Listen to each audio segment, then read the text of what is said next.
Hey there, and welcome to Crime for Sleep. I know you're having trouble falling asleep, so let me keep you company with true crime stories from around the world. Before we dive in, I'm curious, where did you first hear this one? If you enjoy these stories, don't forget to like, comment, and subscribe. Now get comfortable, and let's get into tonight's case. Crime 1, the door at the back of the attic was painted the same color as the wall, like someone hoped no one would notice. It had a lock, but not where you'd expect. This one was on the inside. I had to remove 2 shelves and peel back old insulation to even find it. When I pried it open, the space beyond wasn't dusty like the rest of the attic. It was clean, sanitized. There was a mattress, a lantern, a pile of notebooks filled with frantic scribbles and hand-drawn maps of my own house. Whoever stayed in there knew every square inch of where I lived, every creak in the floorboards, every blind spot. I reported it. The police said it must have been an old hiding space. They didn't take the notebooks. I kept them, and the entries didn't stop when I moved in. They kept going, up to the day I found them. I should have thrown those notebooks away. Instead, I read every single page, sitting at my kitchen table while the coffee grew cold.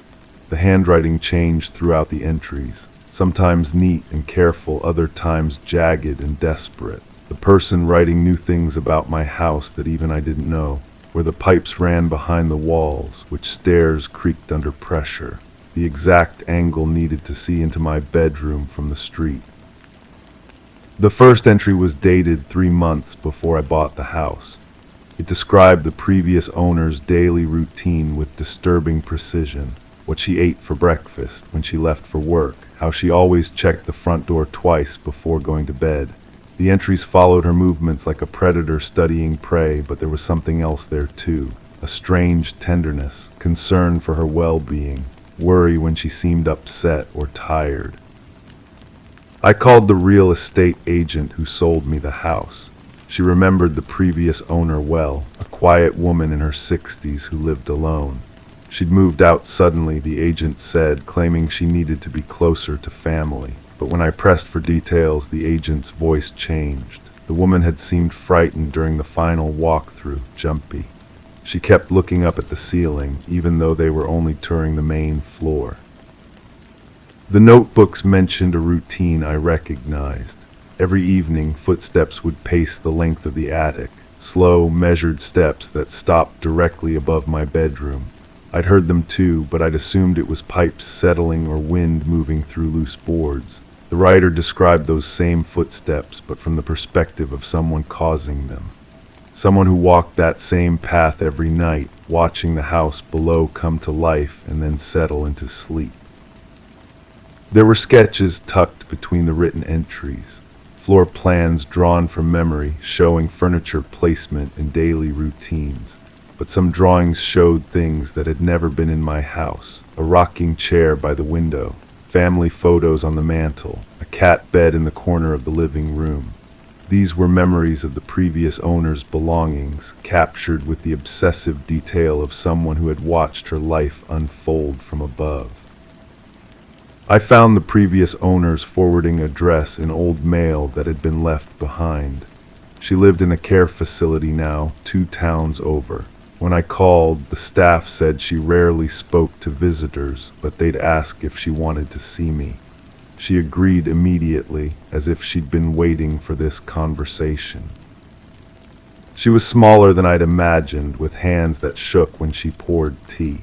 But her eyes were sharp, and when I mentioned the hidden room, something shifted in her expression. Relief, maybe, or recognition. She told me she'd known someone was in her house for months before she moved. Food would be missing from her refrigerator. Books would be in different positions. Her coffee mug would be clean in the morning when she was certain she'd left it dirty.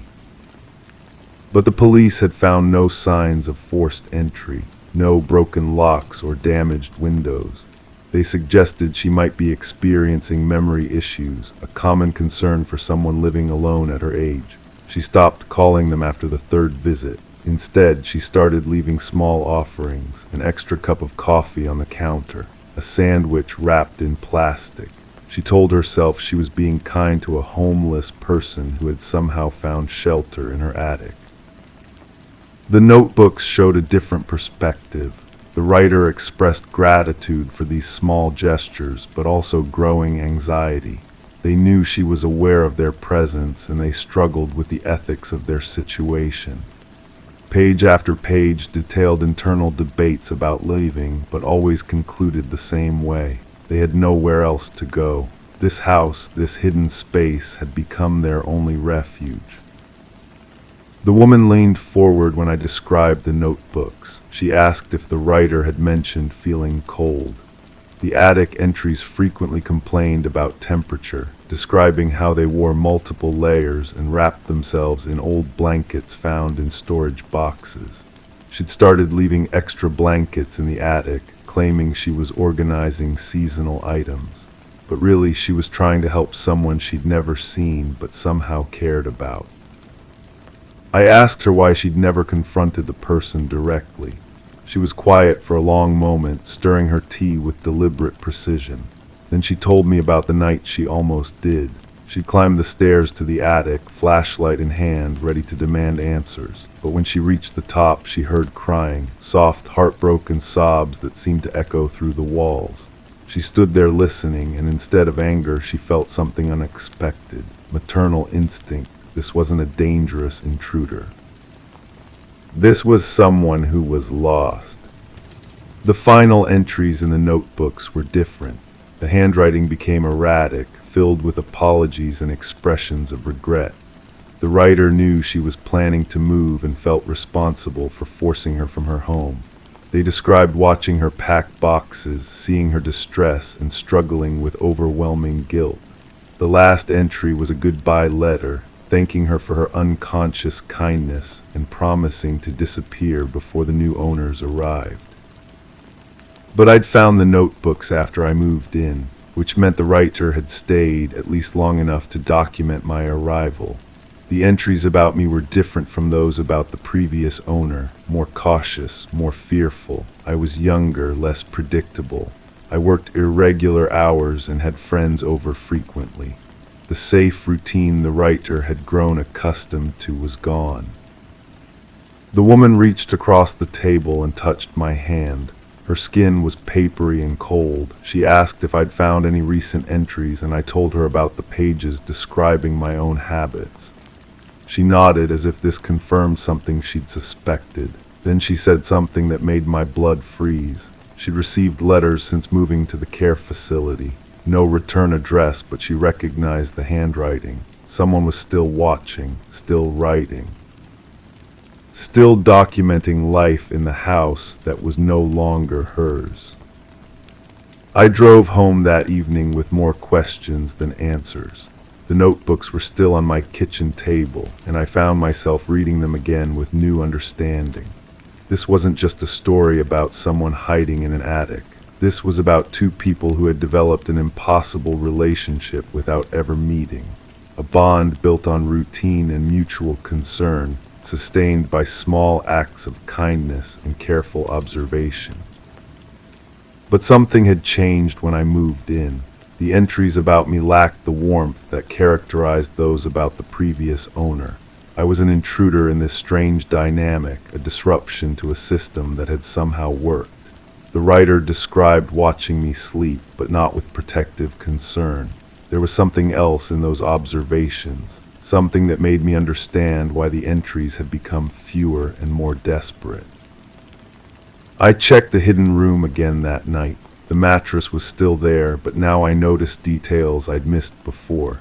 Impressions in the fabric that suggested recent use. A water bottle that wasn't there during my first visit. The space wasn't abandoned. It was still being occupied, just more carefully now. Someone was still living above my bedroom, still watching my daily routine, still documenting my life in notebooks I hadn't found yet. The realization hit me as I stood in that sanitized space, breathing air that smelled faintly of someone else's presence. The entries I'd read weren't historical records. They were ongoing surveillance, And somewhere in this house, in another hidden space I hadn't discovered yet, there were more recent notebooks, more detailed observations, more intimate knowledge of my habits and vulnerabilities. I left the attic and locked the door behind me, but I knew it was a meaningless gesture. If someone could live undetected in my house for months, a simple lock wouldn't stop them. I sat in my living room, looking up at the ceiling, listening for footsteps that I now knew weren't pipes settling. They were deliberate, measured, patient. The previous owner had found a way to coexist with her invisible tenant through unconscious cooperation and mutual respect. But I was different. I asked questions. I involved authorities. I disrupted the delicate balance that had allowed this arrangement to survive. And now I had to live with the consequences of my curiosity, knowing that someone was still up there, still watching, still writing about every move I made. The notebooks I'd found were just the beginning. Crime 2, it was propped against the wall behind some abandoned furniture in the garage, a full-length mirror, dusty but intact. I didn't think much of it until I caught my reflection blinking at the wrong time, just once, a glitch. But the next day it tilted slightly, even though no one had touched it. I started testing it, moving fast, making faces. Sometimes it lagged, sometimes it smiled when I didn't. Then it showed something behind me that wasn't in the room. I turned around, nothing. But when I looked again, my reflection was closer to the glass than I was. I should have left it there, should have called someone to haul it away with the rest of the estate sale leftovers. But something about that mirror pulled at me, made me drag it inside and lean it against my bedroom wall. The old woman who lived here before me had died alone. Natural causes, the realtor said. No family, no visitors, just her and whatever secrets she kept in these rooms. The first night I woke to the sound of scratching, fingernails against glass. I turned on the light and there it was, the mirror reflecting my bed, my dresser, everything exactly as it should be, except for the condensation, handprints pressed against the surface from the inside, small hands, child-sized. I wiped them away, but they returned, always at night, always when I wasn't looking directly. I started researching the previous owner. Her name was in the public records, but I learned more from the neighbors. She had been a teacher, they said. Loved children, too much maybe. There were whispers about boundary issues, about parents who complained, about a retirement that came suddenly and quietly. The kind of retirement that comes with conditions. The handprints grew more frequent, sometimes accompanied by faces, blurred, indistinct, but unmistakably young. I began taking photos, documenting each occurrence. The images showed nothing but my empty room reflected back at me. But in person, standing before that glass, I could see them clearly. Children's faces pressing against the barrier between worlds. I found her journals in the basement, hidden behind loose drywall, wrapped in plastic, page after page of careful observations. Names, ages, addresses, photos clipped to detailed notes about habits, schedules, favorite places to play. The handwriting was meticulous, obsessive. She had been watching them for years.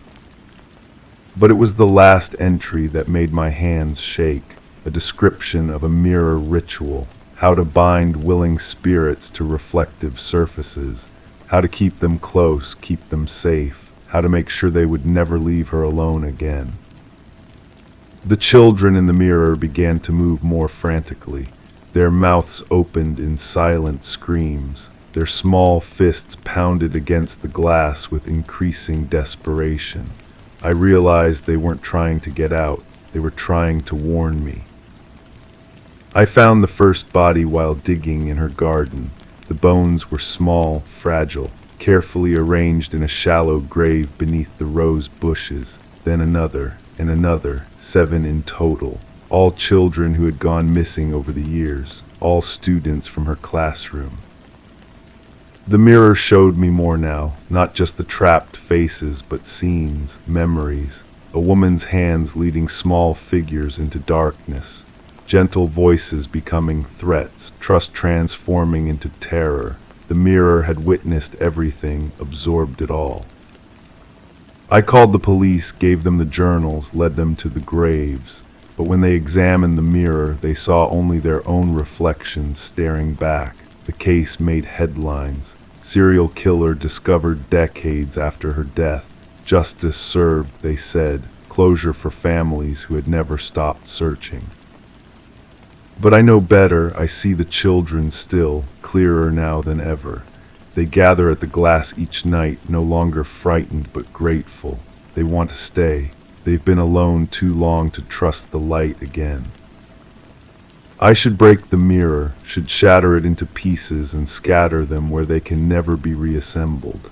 But when I raise the hammer, their faces fill with such profound sadness that my arm falls to my side. They've been abandoned before. I can't do it again. The mirror reflects more than it should now. It shows me rooms I've never entered, faces I've never met. Young faces, always young, it's spreading, I think. Finding others like her. Others who keep children close in ways children should never be kept. I document everything just as she did. Names, dates, locations, but I'm not like her. I tell myself I'm different. I'm trying to help, trying to expose the truth. Trying to save the ones who can still be saved. The mirror watches me write these words. My reflection nods approvingly as I add another photo to my collection, another address to my list.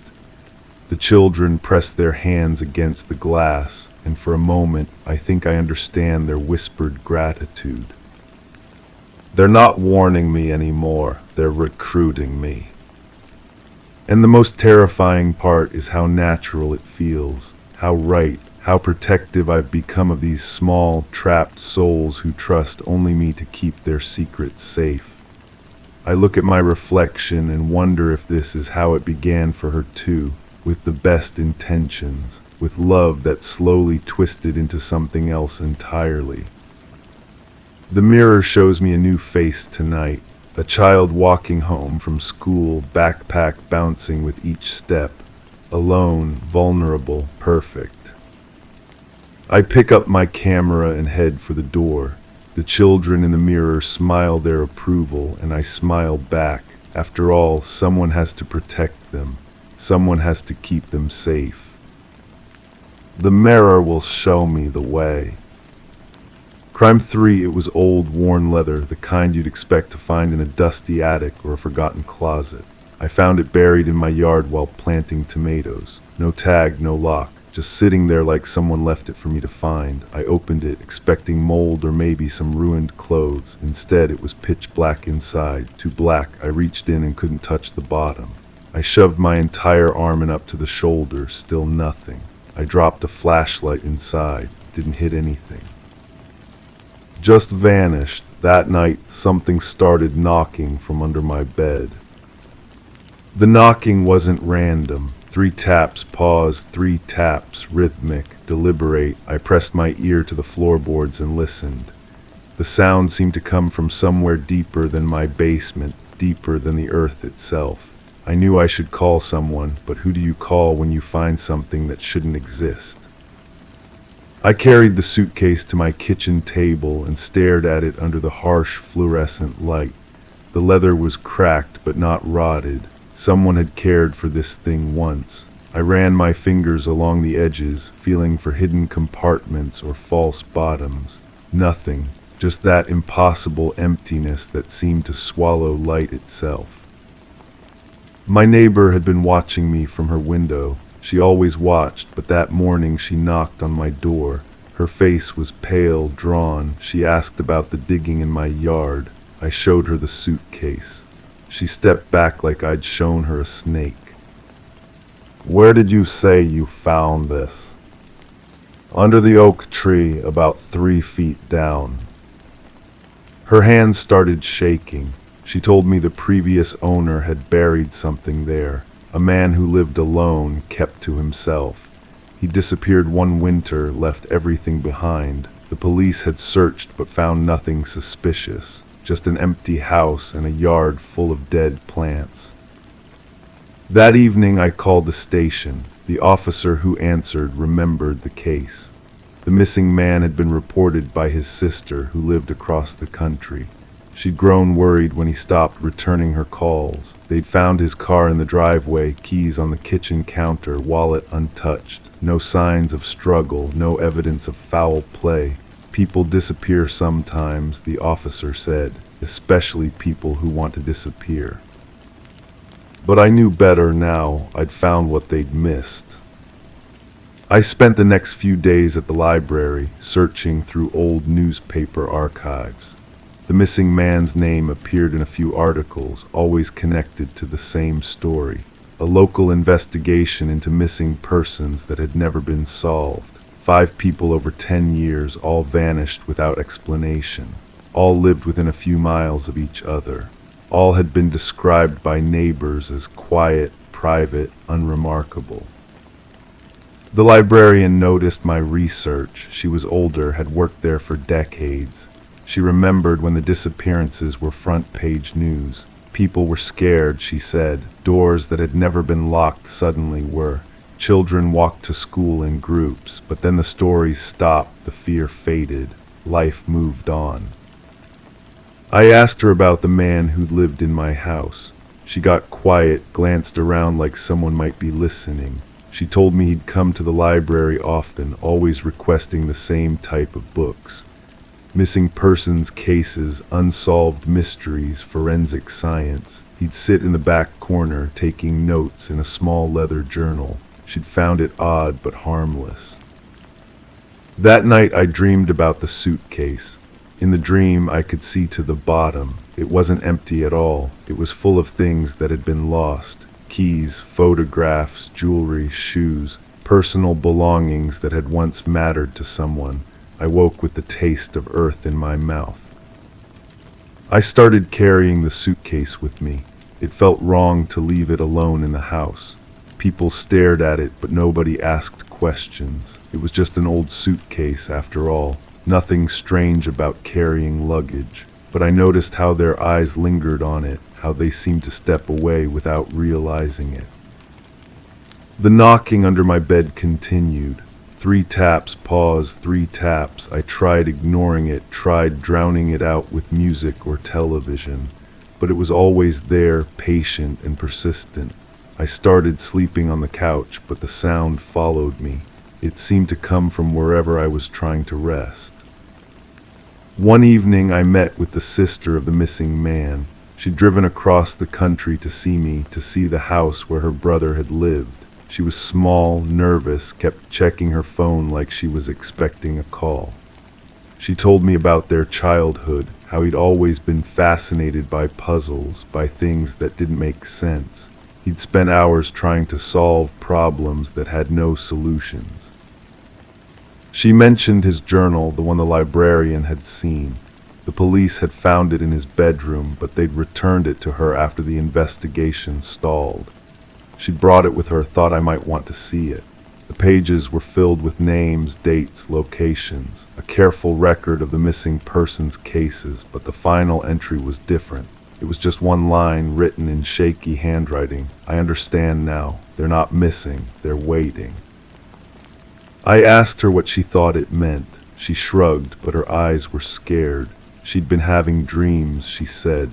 Dreams about her brother calling to her from somewhere dark and far away. Dreams about looking for him in places that didn't exist on any map. After she left, I sat alone with the journal and the suitcase. I compared the names in the journal to the people I'd read about in the newspaper archives. They matched perfectly. 5 people, all documented, all vanished. But there was a 6th name at the bottom of the list, a name that had been written more recently in different ink. My name. The knocking stopped that night. For the first time in weeks, my house was silent. I should have felt relieved, but instead I felt watched.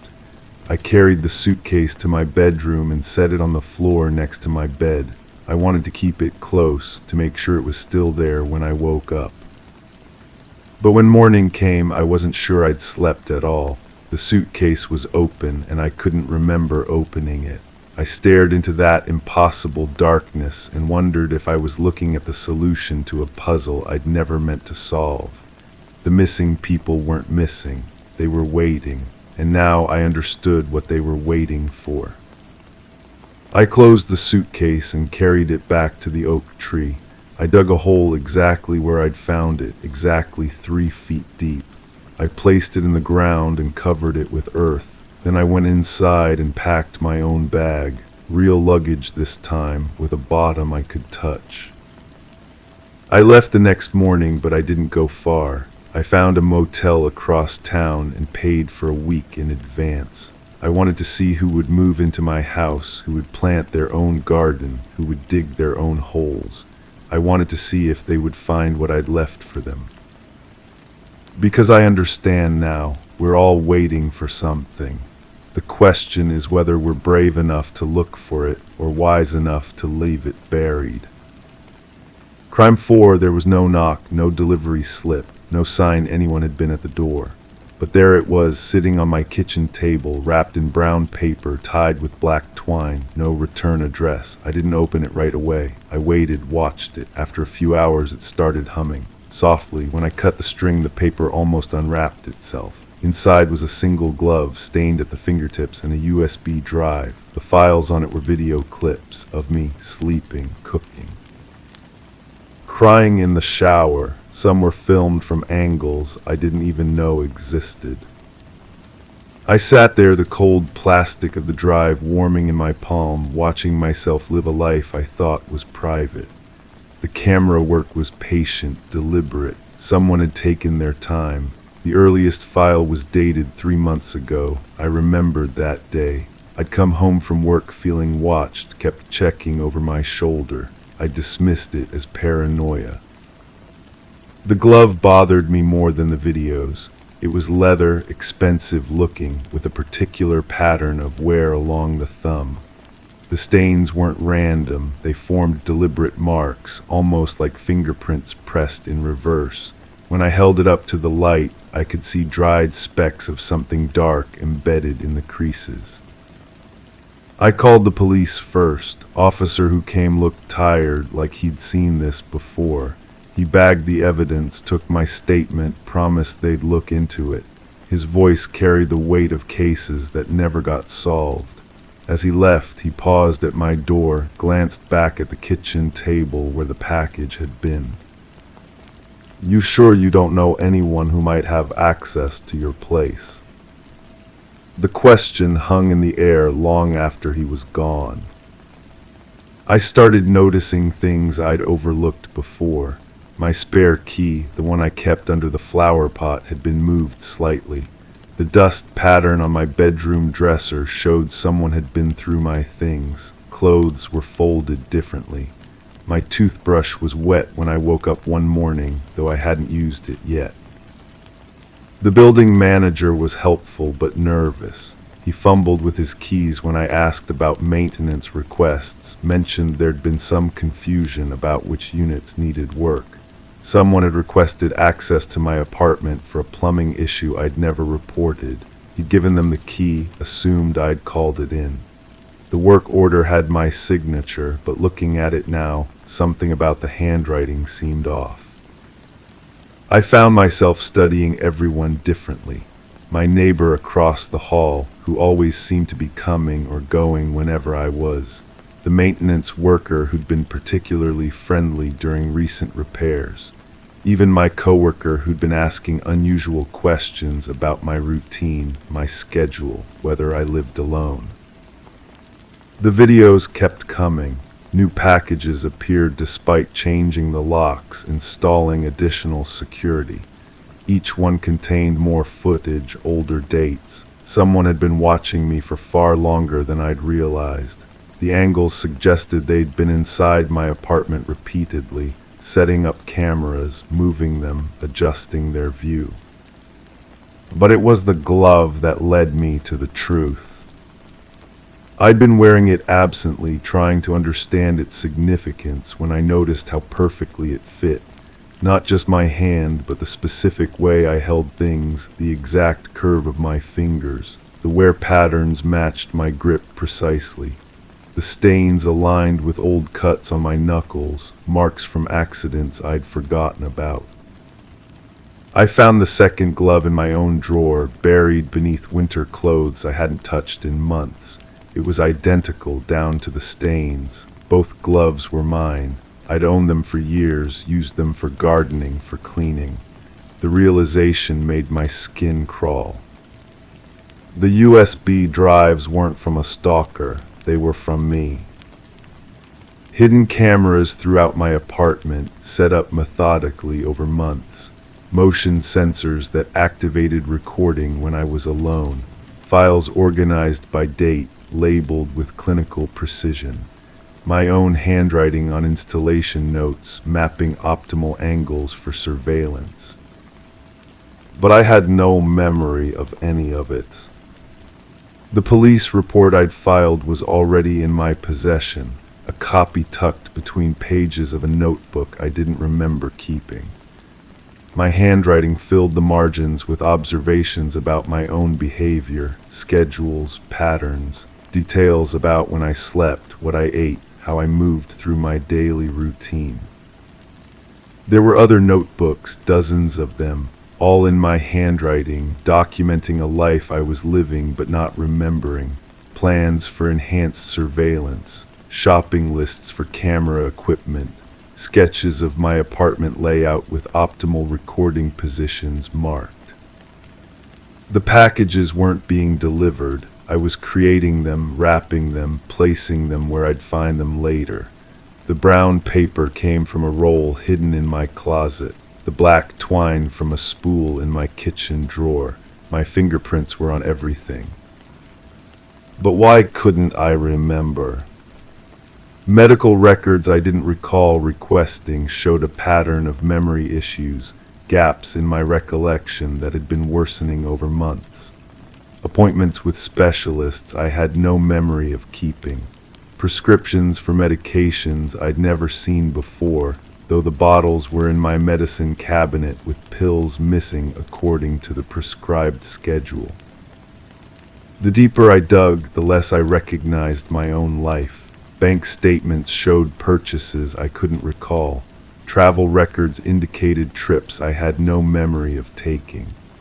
Phone logs revealed conversations with numbers I didn't recognize, though some voices on recorded calls sounded familiar. My reflection started looking foreign in the videos. The way I moved, the expressions I made when I thought no one was watching. This other version of myself was methodical, patient, calculating. They planned carefully, executed surveillance with precision, documented everything with scientific detachment. But which version was real? The final video file was different from the others. Older, grainier, clearly filmed on a different device. It showed me sitting at this same kitchen table, unwrapping a package identical to the first one I'd found. My face showed the same confusion, the same growing horror as I watched myself discover the evidence of my own surveillance. The timestamp was from 6 months ago. I'd done this before. Found the packages, called the police, conducted my own investigation, discovered the truth about my fractured memory and hidden surveillance system, then forgotten it all and started over. The notebook beside me was open to a page I didn't remember writing, though the ink looked fresh. This is the 4th cycle. Each time you forget, each time you have to discover it again. The medications help with the other symptoms, but they make the memory problems worse. You chose this. You're protecting yourself from something you can't bear to remember, but you need to know you're safe. You need evidence that nothing happened to you during the blank periods. The cameras are proof that you're alone, that you're safe, that whatever you're afraid of isn't happening. Below that, in the same handwriting. Check the locked drawer in your bedroom, bottom right. The key is taped under the kitchen sink. My hands were shaking as I found the key, opened the drawer. Inside were police reports, medical documents, photographs, and a sealed envelope marked, "Only open when you're ready to remember." I'm holding that envelope now, feeling its weight. Part of me wants to tear it open, to finally understand what I'm protecting myself from, but another part knows that some truths are too heavy to carry. The cameras are still recording. They'll document this moment, this choice. Tomorrow or next week or next month, I might find another package on my kitchen table and start this investigation all over again. Maybe that's for the best. Maybe some mysteries are meant to stay unsolved, even from ourselves. The envelope feels heavier with each passing moment. Inside might be the answer to everything, or it might be something I've chosen to forget for good reason. I set it down next to the glove, both of them perfectly familiar and completely foreign. The humming has started again. Crime 5, it wasn't on the floor plan, not listed in the contract. But the day I moved in, I noticed a small crack along the baseboard behind the refrigerator. When I pressed against the wall, it shifted. A door appeared. Behind it was a narrow staircase leading down to a cold, concrete room with a drain in the floor and chains on the walls. There were scratches, deep ones, on the inside of the door. I told the landlord. He laughed and said, "You weren't supposed to find that." I left the property that night, but I never stopped hearing those chains rattle. The metal was still cold when I touched it. Even now, weeks later, I can feel that temperature against my fingertips. The sound they made wasn't random, it had a rhythm, like someone had practiced moving them in a specific pattern. I recorded it on my phone before I ran. The audio quality was poor, but when I played it back, I heard something underneath the metallic clinking. Breathing, slow, deliberate breathing that didn't match the frantic rattling. I couldn't sleep after that first night. Every rental property I'd ever seen suddenly felt different in my memory. How many hidden rooms existed behind false walls? How many landlords had laughed at tenants who'd stumbled upon their secrets? The man who'd shown me the place had worn cologne that smelled like vanilla and cigarettes. Now that scent made my stomach turn whenever I encountered it in elevators or crowded spaces. I started researching the property. The records went back decades, but the ownership had changed hands frequently, too frequently for a building in such good condition. Previous tenants had left abruptly, forfeiting deposits, breaking leases with flimsy excuses. One woman had moved out claiming she heard voices through the walls. Another family packed up during the middle of winter, leaving furniture behind. The scratch marks haunted me more than the chains. They were intentional, carved with fingernails or maybe something sharper. Some reached higher than others, suggesting different people, different heights, different struggles. The concrete around the drain had been scrubbed clean, but under the harsh light from my phone's flashlight, I'd noticed darker stains that wouldn't wash away completely. I contacted the previous tenant through social media. She agreed to meet, but only in a public place, only during broad daylight. Her hands shook when she stirred her coffee.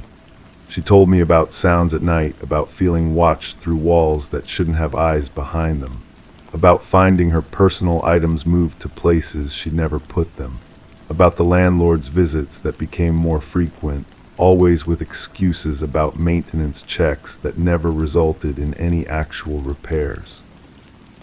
She'd never found the hidden room, but she'd felt its presence, she said. Some mornings she'd wake up with dust under her fingernails that didn't match anything in her apartment. Some evenings she'd return home to find her basement door unlocked when she always kept it secured. The building had layers, she explained. Spaces between spaces that normal blueprints didn't account for. The woman pulled out her phone and showed me photographs. Pictures of her apartment that looked identical to mine, down to the same appliances, the same paint color, the same crack behind the refrigerator. but in her photos, the crack was sealed with what looked like fresh caulk.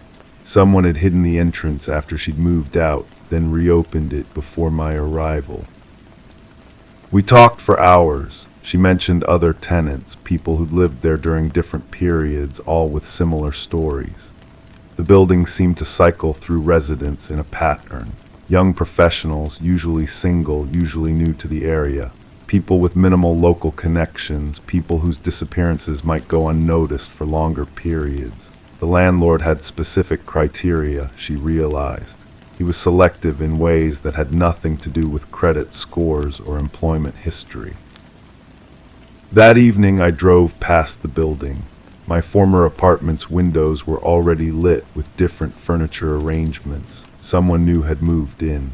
The same realtor's sign stood on the lawn, advertising the same attractive rent price that had drawn me initially. The same landlord would give the same tour, highlighting the same amenities while carefully avoiding any mention of architectural inconsistencies. I called the police, but explaining the situation proved difficult. The hidden room existed, but I no longer had access to prove it. The scratches and chains were evidence of something, but of what exactly? The landlord could claim it was storage space, could say the previous tenant had been disturbed, could suggest I'd misunderstood his comment about not finding it. Without bodies, without missing person reports, without concrete evidence of crimes, there was little they could investigate. The detective who took my statement had tired eyes. He'd heard stories like mine before, he admitted. Old buildings with strange additions, landlords with unconventional renovations, tenants who felt uncomfortable and jumped to sinister conclusions. He took notes, but his pen barely moved across the paper. He promised to drive by the property to ask questions, but his tone suggested routine follow-up rather than urgent investigation. Weeks passed. I monitored local news, searched online forums, tracked social media accounts of people who might have lived in that building. Occasionally I found mentions, brief posts about strange rental experiences, complaints about landlords who seemed to know too much about their tenants' schedules, references to buildings with rooms that didn't appear on official floor plans. But none of the posts connected directly to my building. None of the complaints led to investigations. None of the strange experiences resulted in discoveries. The rental market moved too quickly, people relocated too frequently, and memories faded under the pressure of new concerns and different addresses. I started visiting other properties owned by the same company. The landlord managed several buildings, all with similar demographics, all with tenants who seemed isolated and temporary. He showed apartments with the same enthusiasm, made the same jokes about house rules, offered the same below-market rent that made people overlook minor concerns. During one tour, I noticed his keychain held more keys than necessary for the apartment he was showing.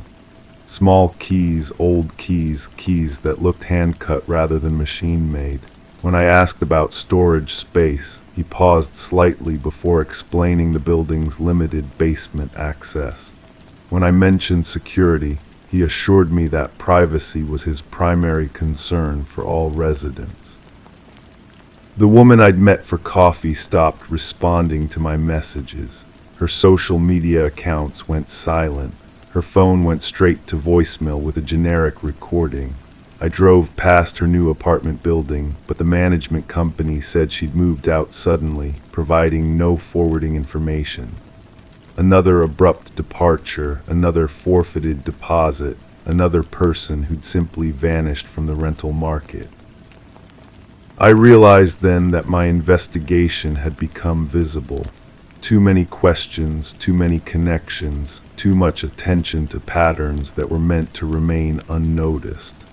The landlord had probably heard about my inquiries, had likely spoken with the detective, had certainly noticed my drive-bys past the building. The smart thing would be to stop looking. To accept that some mysteries don't get solved, that some crimes exist in spaces between official records, that some people disappear into rental agreements that were never meant to protect them. The smart thing would be to move on, to find a new place with transparent floor plans and landlords who answered questions directly. But I still have that recording, the sound of chains and breathing in a hidden room that officially doesn't exist. Sometimes I play it back and wonder about the people who made those scratches, who wore down those chains, who breathed in that cold concrete space. I wonder if they ever escaped, or if they simply became part of the building's unofficial history. The rent sign is still up. The same attractive price, the same convenient location, the same landlord showing the same apartment to new potential tenants. And somewhere behind a refrigerator, behind a false wall, past a narrow staircase, that room waits in darkness. Empty now, perhaps, or maybe occupied by someone else who thought they'd found a perfect rental deal. I never went back to confirm. Some doors once closed should stay that way. But on quiet nights, when the wind moves through old buildings in particular ways, I swear I can still hear those chains, still hear that breathing, still hear the sound of fingernails scraping against concrete, marking time in a space that doesn't exist on any official plan. Crime 6, I was flossing when I felt something hard dislodge from my gums. It wasn't food, it was a tooth, but it wasn't loose, it wasn't mine. It had a tiny carving on it, a symbol I didn't recognize. I went to the dentist the next day and they told me I hadn't lost anything. In fact, they said I had one extra, but the carving was gone. I kept the tooth anyway. Since then, I've been dreaming of places I've never seen and waking up with dirt under my fingernails. And I think I hear someone whispering my name when I close my eyes. The tooth sat on my bathroom counter for weeks, a small ivory mystery that caught the fluorescent light each morning. I'd roll it between my fingers, searching for that symbol I swore I'd seen carved into its surface. The dentist's words echoed in my mind, one extra tooth, no record of extraction, nothing missing from my mouth. The mathematics didn't add up, but the evidence was undeniable. I started researching dental forensics, spending my evenings scrolling through academic papers and police databases. Teeth, I learned, are like fingerprints. Each person's dental structure is unique, identifiable, traceable. The realization made my stomach turn cold. If this tooth wasn't mine, then whose was it? And how had it ended up embedded in my gums? The dreams intensified. I found myself walking through corridors I'd never seen, my bare feet silent on cold tile floors. The walls were the color of old bone, and somewhere in the distance I could hear machinery humming. I'd wake with the taste of metal in my mouth and dirt packed beneath my fingernails, despite having scrubbed my hands clean before bed. I contacted a forensic odontologist, claiming I needed consultation for a research project. She examined the tooth under a microscope, her brow furrowing as she adjusted the focus. The enamel showed signs of unusual wear patterns, she said, and the root appeared to have been severed cleanly, almost surgically. When I asked about the symbol, she looked at me strangely. There was no carving visible under magnification. That night I heard my name whispered through the walls, not called out, but whispered as if someone were sharing a secret. I pressed my ear to the drywall, following the sound from room to room, but it seemed to move just ahead of me, always one step beyond reach. The voice was familiar, though I couldn't place it. It carried the cadence of someone I'd once known well. I began investigating missing persons cases, cross-referencing dental records with the tooth's characteristics. The forensic odontologist had provided me with detailed measurements and X-ray images. I spent hours at the library, poring over case files and newspaper archives. The work was methodical, almost meditative, until I found a match that made my hands shake. A young woman had vanished from a dental clinic where she worked as a hygienist. The case was 3 years old, gone cold after initial investigations yielded no leads. Her dental records matched the tooth's profile perfectly, down to the unique root structure and filling composition. But something was wrong with the timeline. According to the records, I'd been a patient at that same clinic during the period she disappeared. I had no memory of her, none whatsoever. The appointment logs showed I'd been there for routine cleaning and examination, but when I tried to recall the visit, I found only empty space where the memory should have been. The absence felt deliberate, like a page torn from a book. I returned to the clinic under the pretense of scheduling an appointment. The receptionist was new, but the hygienist who greeted me had been there for years. When I mentioned the missing colleague, her expression shifted almost imperceptibly. She said they didn't discuss former employees, but her eyes held something that looked like fear. The dreams changed after that visit. Instead of empty corridors, I found myself in the clinic's back rooms, areas I'd never seen as a patient. I could smell the sharp scent of disinfectant and something else underneath it, something organic and wrong. In the dreams, I opened cabinets filled with small glass vials, each containing a single tooth. The labels were written in a handwriting I recognized but couldn't identify. I started checking my phone's location history, searching for gaps in the data around the time of my clinic visit. There were several hours missing from the record, a blank space that corresponded exactly with the appointment window. When I called my phone company, they said the data had been manually deleted from their servers. They had no explanation for how or why. The whispers became more frequent, occurring now during daylight hours. I'd hear my name while washing dishes, while reading, while walking down the street. Always just quiet enough that I could convince myself I'd imagined it, but persistent enough that I began to doubt my own sanity.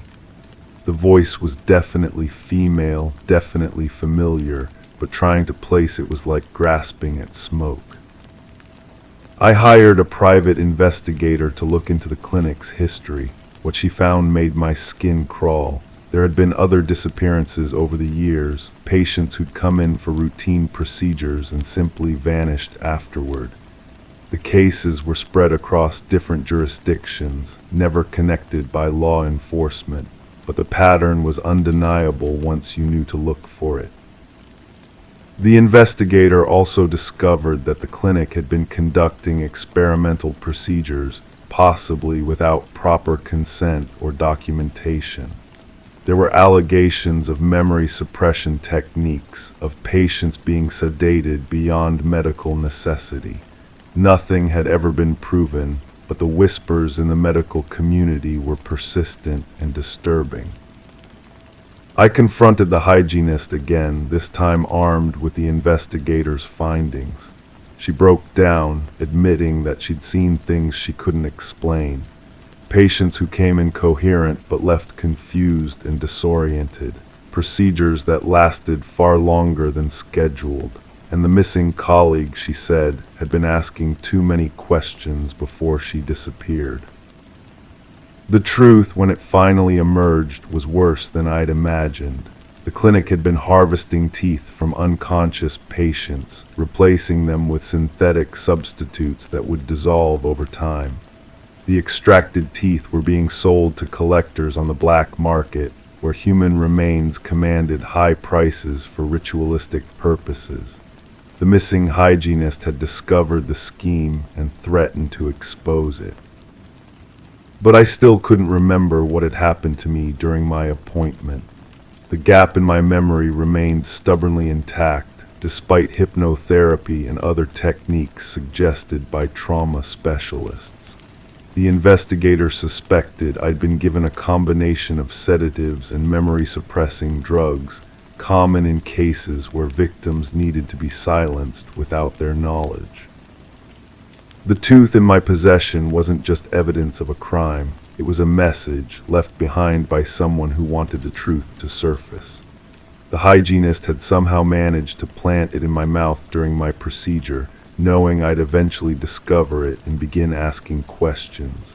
The carving I'd seen was real, but it had been designed to fade, visible only long enough to capture my attention. The case went to trial, but the evidence was largely circumstantial. The clinic's owner was convicted on lesser charges, sentenced to a few years that felt insignificant compared to the scope of his crimes. The missing hygienist's body was never found, though investigators suspected she was buried somewhere on the property that had since been developed into a shopping center. I kept the tooth after the trial ended. It sits on my desk now, a small reminder of how easily truth can be buried, how memories can be stolen, how victims can disappear without a trace. The whispers have stopped, but sometimes I catch myself listening for them anyway, wondering if there are other voices trying to break through the silence. The dreams haven't returned, but I sleep differently now, aware of how vulnerable we become when we close our eyes. I changed dentists, obviously, and I always ask to see my extracted teeth before they're disposed of. Trust, once broken in such a fundamental way, becomes something you have to rebuild tooth by tooth, memory by memory, truth by careful truth. Sometimes I wonder about the other patients, the ones who never found their missing pieces, who never heard the whispers calling their names. Their stories remain buried beneath synthetic substitutes and suppressed memories, waiting for someone else to start asking the right questions. The tooth wasn't mine, but the responsibility to remember has become mine to carry. Crime 7, I parked in my usual spot, nothing out of the ordinary. But when I came back, there was a long scratch down the passenger side. At first glance, just vandalism. But when I got closer, I saw it formed letters, a single phrase, "I know what you saw." I hadn't told anyone, not the police, not my friends. The thing I'd witnessed was supposed to stay buried with the others. I checked security footage, but that part of the camera feed was missing, just static. I started getting notes on my windshield after that. Then something was left in the trunk. The trunk incident happened on a Tuesday. I remember because the garbage trucks were making their rounds, that mechanical whirring sound echoing through the empty streets. My hands were shaking as I lifted the lid. Inside was a manila envelope, yellowed at the edges like it had been sitting in someone's drawer for years. No return address, just my name written in block letters with a black marker. The photographs inside made my stomach turn. Not because they were gruesome, but because they were so ordinary. A coffee shop I'd visited weeks ago, the parking lot where I'd seen it happen.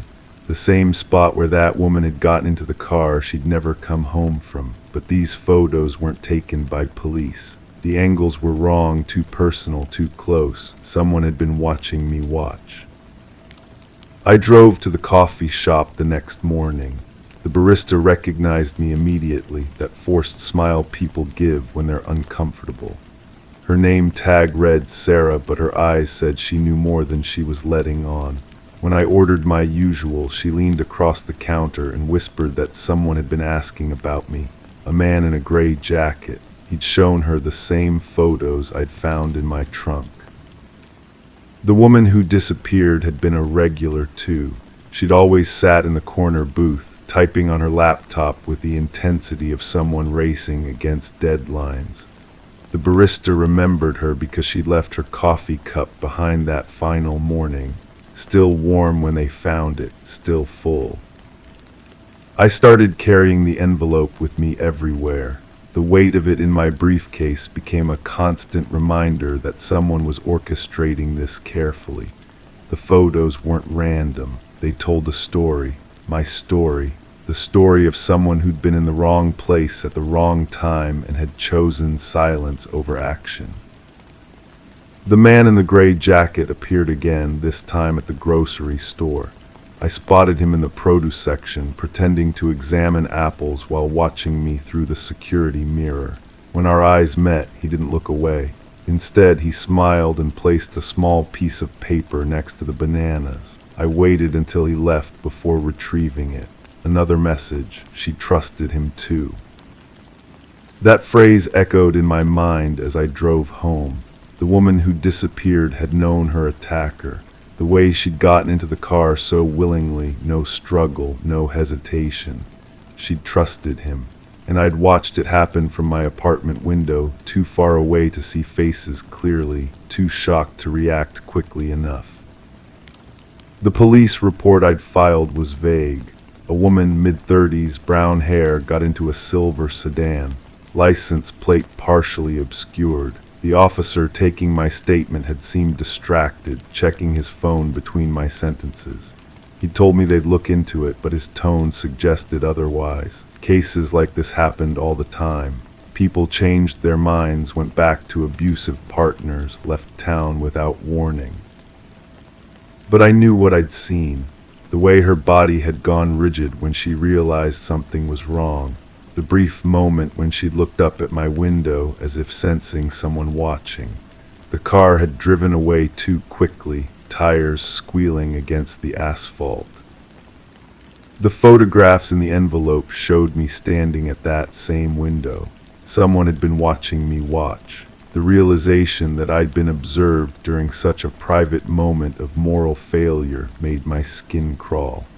I'd chosen to stay safe behind glass instead of running downstairs to help. I tried calling the police department to follow up on my report. The officer I'd spoken to was no longer with the force. Transferred suddenly, they said. His replacement couldn't find any record of my statement. The case number I'd been given led to a file about a stolen bicycle. My words had been erased as efficiently as the security footage from the parking lot. The next message came through my mail slot, a newspaper clipping about the missing woman. Her name was Jennifer. She'd been a social worker, divorced, mother of 2 young children. The article mentioned she'd been investigating a case involving fraud at a local construction company. She'd scheduled a meeting with someone the day she disappeared. The meeting had been moved to the parking lot outside my building. I read the article multiple times, memorizing every detail. Jennifer had been building a case against someone powerful enough to make evidence disappear. Someone who knew how to manipulate systems, erase records, silence witnesses. The construction company was connected to several city contracts, the kind of work that involved inspections, permits, and substantial amounts of money changing hands. The man in the gray jacket left his final message on my car's windshield. Not a note this time, but a business card. The construction company's logo was embossed in gold. No name, just a phone number and an address. On the back, someone had written, "Jennifer called this number before she disappeared." I drove to the address. The construction site was busy, workers moving with purpose around partially completed buildings. The foreman was a large man with calloused hands and eyes that seemed to catalog every detail. When I showed him the business card, his expression didn't change, but his breathing became more deliberate. He told me Jennifer had been asking questions about shortcuts in the construction process. Materials that weren't up to code, inspections that were signed off without proper verification. She'd threatened to expose the whole operation unless certain practices changed. The foreman spoke about her in past tense, as if her disappearance was a settled fact rather than an ongoing investigation. The conversation ended abruptly when his phone rang. He answered with a simple yes and then told me I should leave. His workers had stopped what they were doing and were watching our exchange with uncomfortable intensity. I walked back to my car, feeling their eyes on my back. That evening I found my apartment door unlocked. Nothing was missing, but everything felt different. Someone had been inside, moving through my space, touching my belongings. The smell of unfamiliar cologne lingered in the air. My laptop showed recent activity I hadn't performed. Someone had accessed my email, my browser history, my personal files. The photographs from the trunk were gone. The envelope, the newspaper clipping, the business card, all of it had vanished, but in their place was something else. A flash drive labeled insurance. I plugged it into my computer with trembling fingers. The files contained Jennifer's research, detailed documentation of the construction fraud, names of officials who'd been paid to look the other way, bank records showing payments that corresponded to approved permits. She'd been building a case that would have brought down not just the construction company, but several city officials and inspectors. The final file was a video message. Jennifer, sitting in her car, speaking directly to the camera. She looked exhausted but determined. She explained that if anyone was watching this video, it meant something had happened to her. She made copies of everything and left them with people she trusted. The man in the gray jacket was her brother. He'd been trying to finish what she'd started. I sat in my dark apartment, staring at the screen, finally understanding the full scope of what I'd witnessed. Jennifer hadn't been the victim of random violence. She'd been eliminated because she'd gotten too close to the truth, and I'd been the only witness to her final moments. The question that haunted me wasn't who had killed Jennifer. The evidence on the flash drive made that clear enough. The question was whether I had the courage to finish what she'd started, knowing that doing so would make me the next target. The scratch on my car had been a message, but it had also been a test. Was I willing to remain silent, or would I choose to speak for someone who could no longer speak for herself? I still drive past that parking lot sometimes. The spot where Jennifer's car had been parked is now marked with a small memorial, flowers that are replaced regularly by someone who hasn't forgotten. The construction company's projects were quietly shut down after an anonymous tip led to a federal investigation. Several city officials resigned amid corruption allegations. But I never learned who had been driving the silver sedan that day. The case remains officially unsolved, though the public attention generated by the leaked documents has made it impossible to ignore. Jennifer's children are being raised by her brother, the man in the gray jacket who'd risked everything to seek justice for his sister. The truth has a way of surfacing, even when powerful people try to bury it. Sometimes it takes the courage of someone who refuses to stay silent. Sometimes it takes the guilt of someone who wishes they'd acted sooner. The scratch on my car was a message, but it was also a beginning. The beginning of a story that needed to be told, no matter the cost. Crime 8, I inherited the property from someone I barely knew. Everything was in disrepair, rotting fence, sun-bleached shutters. The shed out back was padlocked, the key nowhere in sight. Took me a week to pry it open. Inside was darkness and something else. A chair, chains, dried blood on the walls, and a recording device still plugged in, battery barely alive. When I pressed play, I heard breathing, heavy. Then my voice, screaming, begging, but I'd never been there before. I checked the date on the file. There wasn't one, just the title, Next. The metallic taste of fear settled on my tongue as I stared at that device. My hands shook while I rewound the recording, listening again to what sounded unmistakably like my own voice pleading for mercy. The quality was poor, distorted, but the cadence, the inflection, everything matched what I heard when I spoke aloud to test it.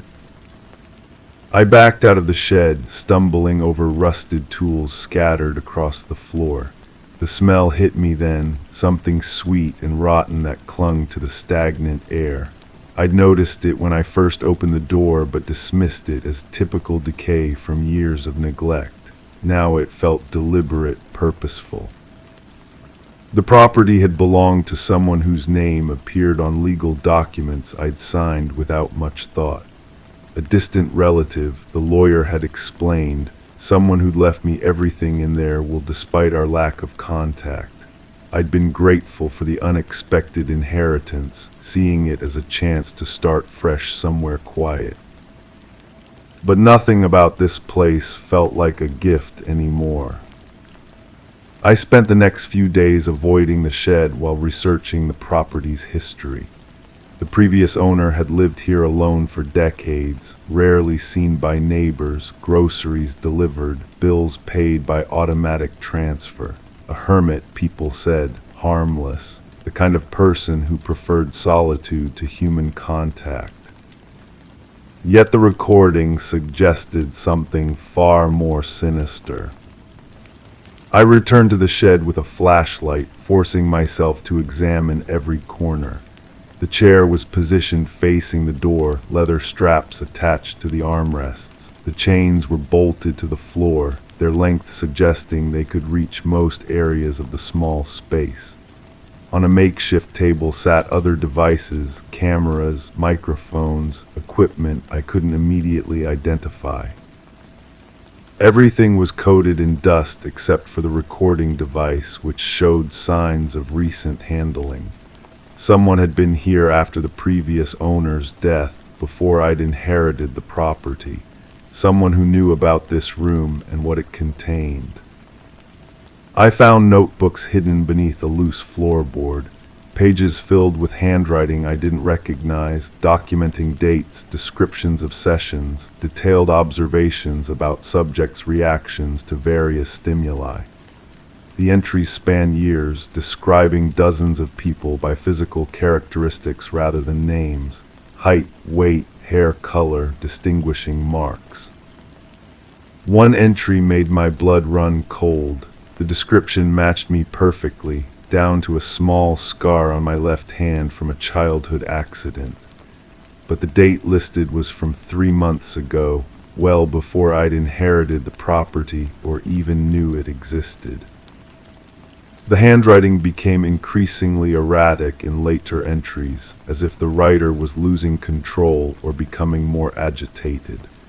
The final entry was different, written in what looked like my own hand. I understand now. The cycle continues. The next one arrives soon. I didn't remember writing those words. My phone rang, startling me so badly I dropped the notebook. An unknown number displayed on the screen. I answered without thinking. "You found it," a voice said, not threatening, almost relieved. "I wasn't sure you would." Who was this? Someone who was where you are now, someone who inherited the same burden. The line crackled with static, making it difficult to distinguish whether the caller was male or female, young or old. "The recordings aren't random," the voice continued.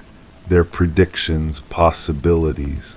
The previous owner believed he could see the future, document what would happen before it occurred. He was wrong about the predictions, but right about the patterns." "What patterns?" "People don't inherit that property by accident. We're chosen, selected based on specific criteria. The will, the lawyer, the inheritance, none of it's legitimate. It's all part of a process that brings the right person to that place at the right moment." I walked back toward the house, phone pressed to my ear, trying to process what I was hearing. "Check your background," the caller said. "Really check it. Look for gaps, inconsistencies, memories that don't quite fit. The selection process is thorough." After the call ended, I sat in the empty house and tried to reconstruct my recent past. The inheritance had seemed sudden but not impossible.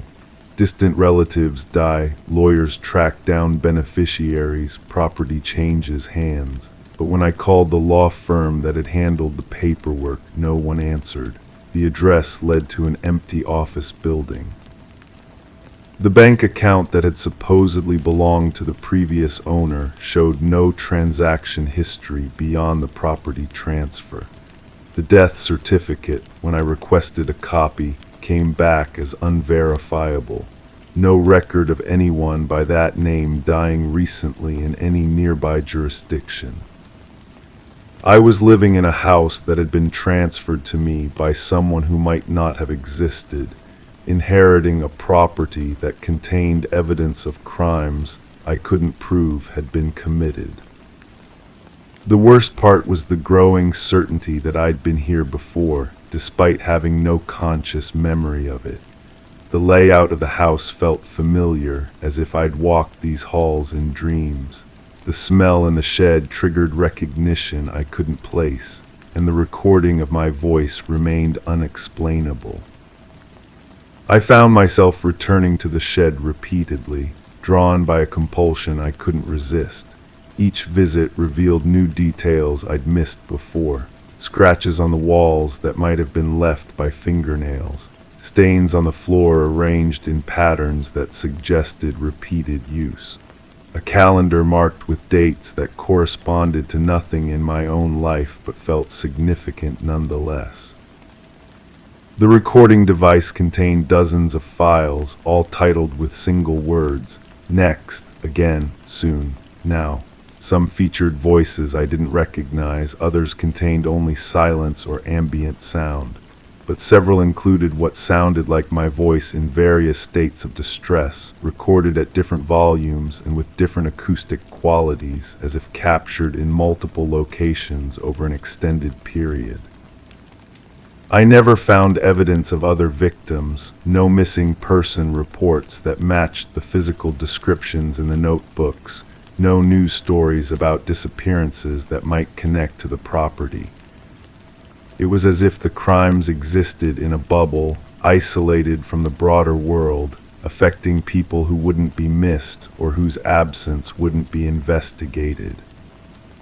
The realization that I might be one of those people, someone whose disappearance wouldn't generate much attention or concern, was perhaps the most disturbing discovery of all.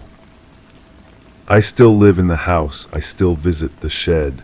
The recording device battery finally died, but I've replaced it, along with some of the other equipment. The notebooks now contain new entries, written in my own hand, though I don't always remember writing them. Sometimes I catch myself planning, organizing, preparing for something I can't quite define. The pattern continues, as the voice on the phone had warned it would. And somewhere, someone else is probably inheriting property from a relative they barely knew, finding keys to locks they didn't know existed, discovering rooms that were never meant to be empty.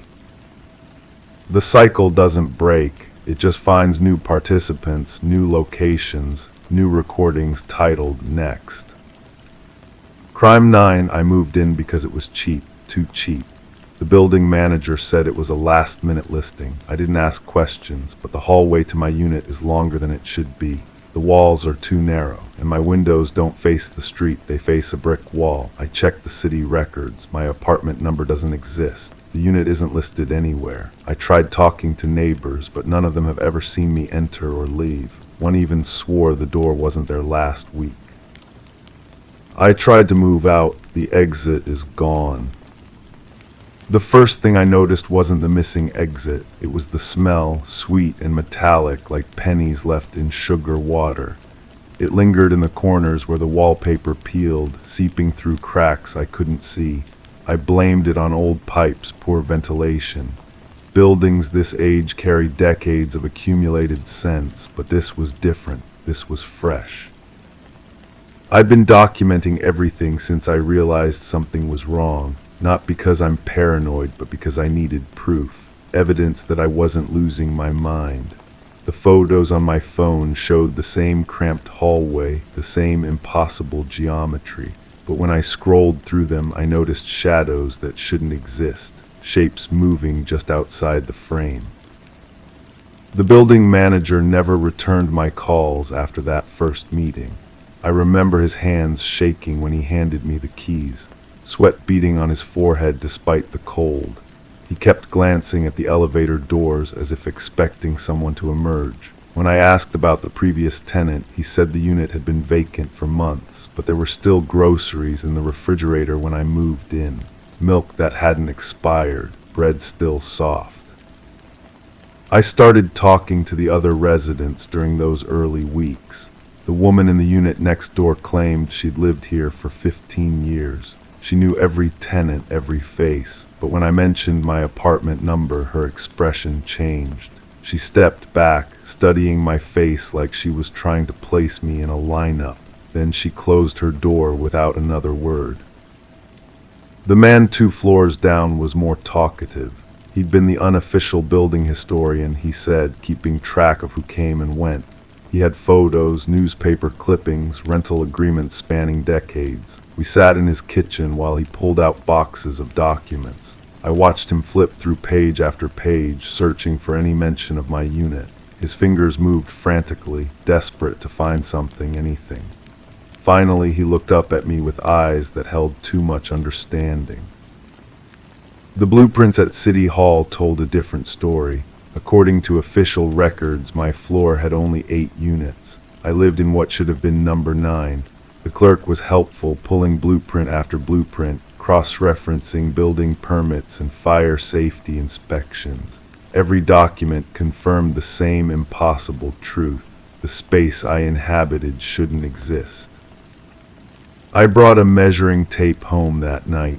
The hallway from the elevator to my door was 43 feet long, but according to the blueprints, the distance from the elevator to the far wall should have been 38 feet. Those extra 5 feet had to come from somewhere, had to exist in some official capacity, but they didn't. The sounds started around the same time I began measuring. Footsteps in the hallway during the deepest part of night, not the heavy boots of late-shift workers or the careful padding of insomniacs. These were deliberate, measured steps that stopped directly outside my door. I pressed my ear to the wood, holding my breath. The footsteps would pause as if the person on the other side was doing the same thing, listening, waiting. I installed a peephole camera, the kind that records motion. Every morning I'd check the footage from the night before. Hours of empty hallway, fluorescent lights flickering overhead, but sometimes, just for a frame or two, there would be a shadow, a shape that didn't belong to any resident I'd met. The maintenance requests went unanswered. I'd slipped them under the manager's office door, detailing the electrical problems, the water pressure issues, the persistent smell. But when I checked the building's maintenance log, my requests were never recorded. It was as if my complaints vanished the moment I submitted them. I tried calling the phone number on my lease agreement. The voice that answered was unfamiliar, confused. They had no record of my building, no knowledge of any rental agreements. When I read them the address, they hung up.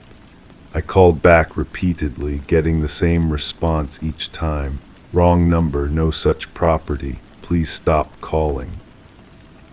The woman from the apartment next door started avoiding me in the hallways. She'd duck back inside if she saw me coming, or take the stairs instead of the elevator. But I could feel her watching through her peephole whenever I passed. The tiny click of the cover sliding shut became as familiar as my own heartbeat. I decided to stay awake one full night, positioned by my door with the peephole camera running. I wanted to catch whoever was making those footsteps. Around what felt like the deepest part of night, I heard them again. Slow, deliberate steps approaching my door. I looked through the peephole and saw nothing, empty hallway, but the footsteps continued, growing closer. Then I realized the sounds weren't coming from outside my door. They were coming from inside my apartment, from the hallway that led to my bedroom. But that hallway was only 12 feet long. I'd measured it myself. The footsteps continued for much longer than 12 feet would allow. I followed the sound, my phone's flashlight cutting through the darkness. The hallway stretched ahead of me, longer than it had ever been before. The walls seemed to pulse with their own rhythm, expanding and contracting like lungs. The sweet metallic smell grew stronger with each step. At the end of the hallway, where my bedroom door should have been, I found another door, one I'd never seen before. It was slightly ajar, and warm air drifted through the gap. Air that carried voices, whispered conversations in languages I couldn't identify. I pressed my ear to the door and heard my own voice among them, but I wasn't speaking. I was listening to myself from outside, asking questions about the building, about the missing unit, about the impossible measurements. I was hearing conversations I'd had with neighbors, with city clerks, with the building manager, but they were wrong. The words were mine, but the responses were different, darker. In this version, the building manager admitted the unit had been sealed off after the incident. The neighbor confessed she'd seen things in the hallway that made her afraid to leave her apartment. The city clerk revealed that certain buildings were removed from official records for reasons she couldn't discuss. I pushed the door open slowly. Beyond it was my apartment again. The same cramped space, the same impossible windows facing the brick wall, but everything was slightly wrong. The furniture was arranged differently. The smell was stronger, and sitting at my kitchen table was another version of myself, writing in a notebook I'd never owned. He looked up when I entered, unsurprised by my presence. His eyes held the same exhaustion I felt, the same desperate need for answers. He gestured to the notebook without speaking. I could see my own handwriting covering the pages, but the words weren't mine. They described things I'd never experienced, conversations I'd never had, discoveries I'd never made. According to his notes, dozens of people had lived in this unit over the years. Each one had tried to document the impossibility of their situation. Each one had eventually found this room, this other version of themselves. Each one had been offered the same choice. I could stay and continue the investigation, adding my own discoveries to the growing collection of evidence.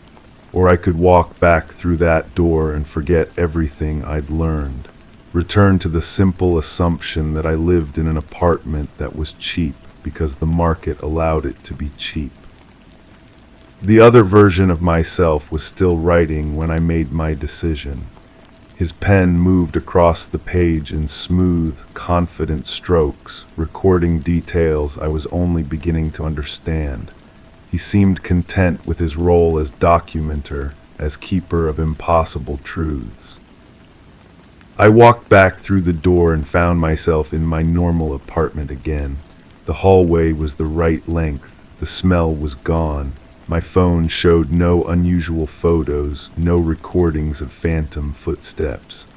The building manager returned my calls promptly, addressing my maintenance requests with professional efficiency. But sometimes during the quiet hours, I can still hear that pen scratching against paper, still smell pennies and sugar, still feel the weight of questions I chose not to ask. And I know that somewhere in this building, in a space that doesn't officially exist, another version of myself is still writing, still documenting, still trying to understand what happened to all the people who came before us. The cheap rent doesn't bother me anymore. Some prices are worth paying. Story 10. The parcel arrived without fanfare, no traceable path back to its origin. A simple cardboard box kissed by the morning dew found its way to her doorstep. The intended recipient was a stranger, the name mismatching the address. Logic dictated that she should have left it untouched, abandoned on the porch like an unwanted secret. But curiosity, that insatiable urge, tugged at her resolve. Sarah Miller succumbed to its whispers. With delicate fingers, she unsealed the box, anticipating mundane contents, a book, perhaps, or a piece of forgotten clothing. Yet nestled inside lay a relic of a bygone era of VHS tape, accompanied by a cryptic directive scrawled on a sticky note, "Watch alone." Sarah cradled the obsolete technology in her hands, sensing an inexplicable weight, as if it carried the burden of forbidden knowledge. Her fingertips danced along the edges, tracing the history etched into the worn plastic casing. The handwritten note bore the imprint of urgency, the pen pressing forcefully against the paper, leaving behind a trail of cryptic messages. Meanwhile, the world outside her window continued its rhythmic dance, the distant bark of a dog, the laughter of children, the mechanical hum of a lawnmower, all oblivious to the enigma that had landed on her doorstep. Bringing the mysterious package inside, Sarah hesitated, uncertainty clouding her thoughts. The name on the box, Daniel Whitaker, held no significance in her world. Having dwelled in her home for years, she had never encountered a trace of this elusive figure. The previous occupants, the Johnsons, had bid farewell to the neighborhood, leaving behind only memories. An internal battle waged within her, curiosity warring with unease as she eyed the relic of a bygone era, her VCR, a portal to nostalgia. Driven by a force beyond reason, Sarah inserted the tape into the antiquated machine. Static crackled on the screen, gradually resolving into a dimly lit room, illuminated by a solitary lamp. The camera's angle skewed as if hastily positioned, revealing a man shrouded in shadows. "My name is Daniel Whitaker," his voice, a whisper in the darkness, resonated through the room.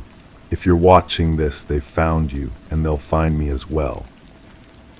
Leaning forward, his features emerged from the shadows, eyes weary from sleepless nights, stubble adorning his face, hair tousled in disarray.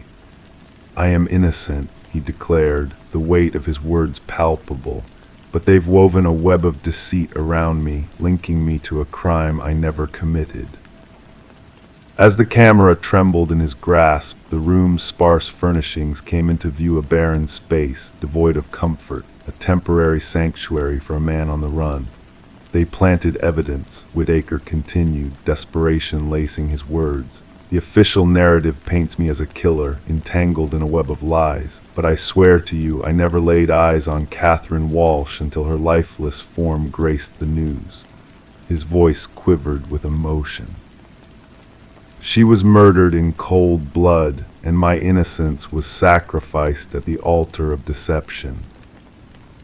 Detective Eliza Ramirez studied the VHS tape before her, one of many to surface, each bearing Whitaker's haunting message.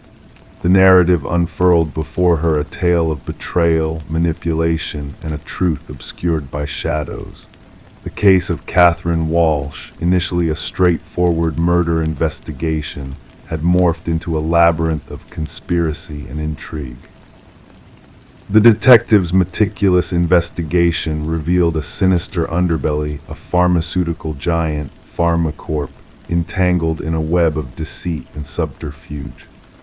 Catherine Walsh, a whistleblower poised to expose their nefarious deeds, had met a tragic end, her murder shrouded in a cloak of false evidence and manufactured truths.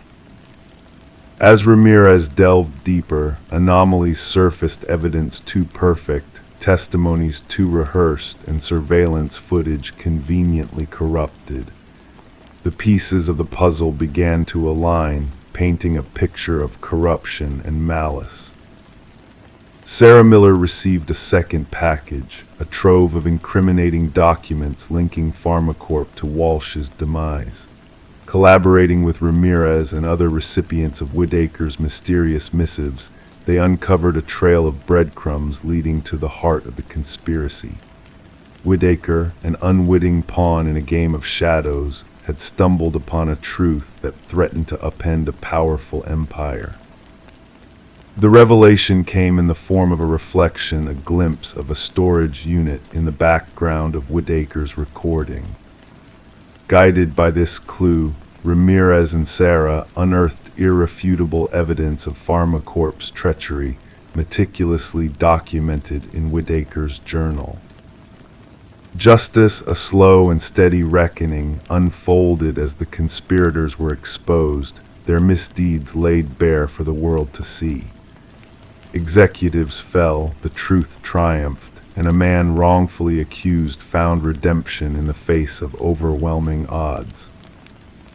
As Daniel Whitaker emerged from the shadows, the weight of his ordeal etched upon his weary frame, he and Sarah shared a moment of silent understanding. In the quiet of her porch, amidst the echoes of the past, they reflected on the fragile balance between truth and deceit. "Why me?" Sarah's question hung in the air, seeking resolution. Whitaker met her gaze, his eyes carrying the weight of 1,000 unspoken truths. "Fate, perhaps," he murmured, "the threads of destiny weaving us together in a tapestry of chance and consequence." And so the VHS tapes, artifacts of a forgotten era, stood as testaments to a truth, uncovered a truth that transcended boundaries of time and space, waiting to be unraveled by those brave enough to venture into the unknown. Story 11. She entered through the front door, stirring up dust in the still air of the abandoned house. Years of neglect had left its mark, peeling walls, furniture draped in ghostly sheets. Each step felt like a journey frozen in time, except for one peculiar detail. The doors, no matter which she opened, they all led back to the same room. Every handle turned, every pathway taken, always led her back to the parlor. The only escape seemed to be the way she had entered, but when she turned to leave, the front door had vanished. The discovery of Morgan Pierce's body had transformed the old Victorian from a mere relic to a chilling crime scene. Detective Sarah Lind stood at the threshold, observing forensic experts moving through the dim interior like specters. The house had garnered a reputation among locals, a place where compasses spun aimlessly, where a sense of being watched lingered. Now it held secrets far darker than mere urban legends. The initial assessment indicates she passed away around 3 days ago, the medical examiner murmured. The cause appears to be asphyxiation. Morgan was found seated in an antique chair in the parlor, facing the entrance as if in anticipation of someone's arrival. Her expression serene, hands neatly folded in her lap, no signs of struggle, no marks of defense. The scene exuded a haunting stillness that unsettled even seasoned investigators. "Who discovered the body?" Lind inquired, scanning her notes. "A real estate agent showing the property to potential buyers," her partner replied. They entered, spotted her seated there, initially mistaking her for a trespasser until they approached closer.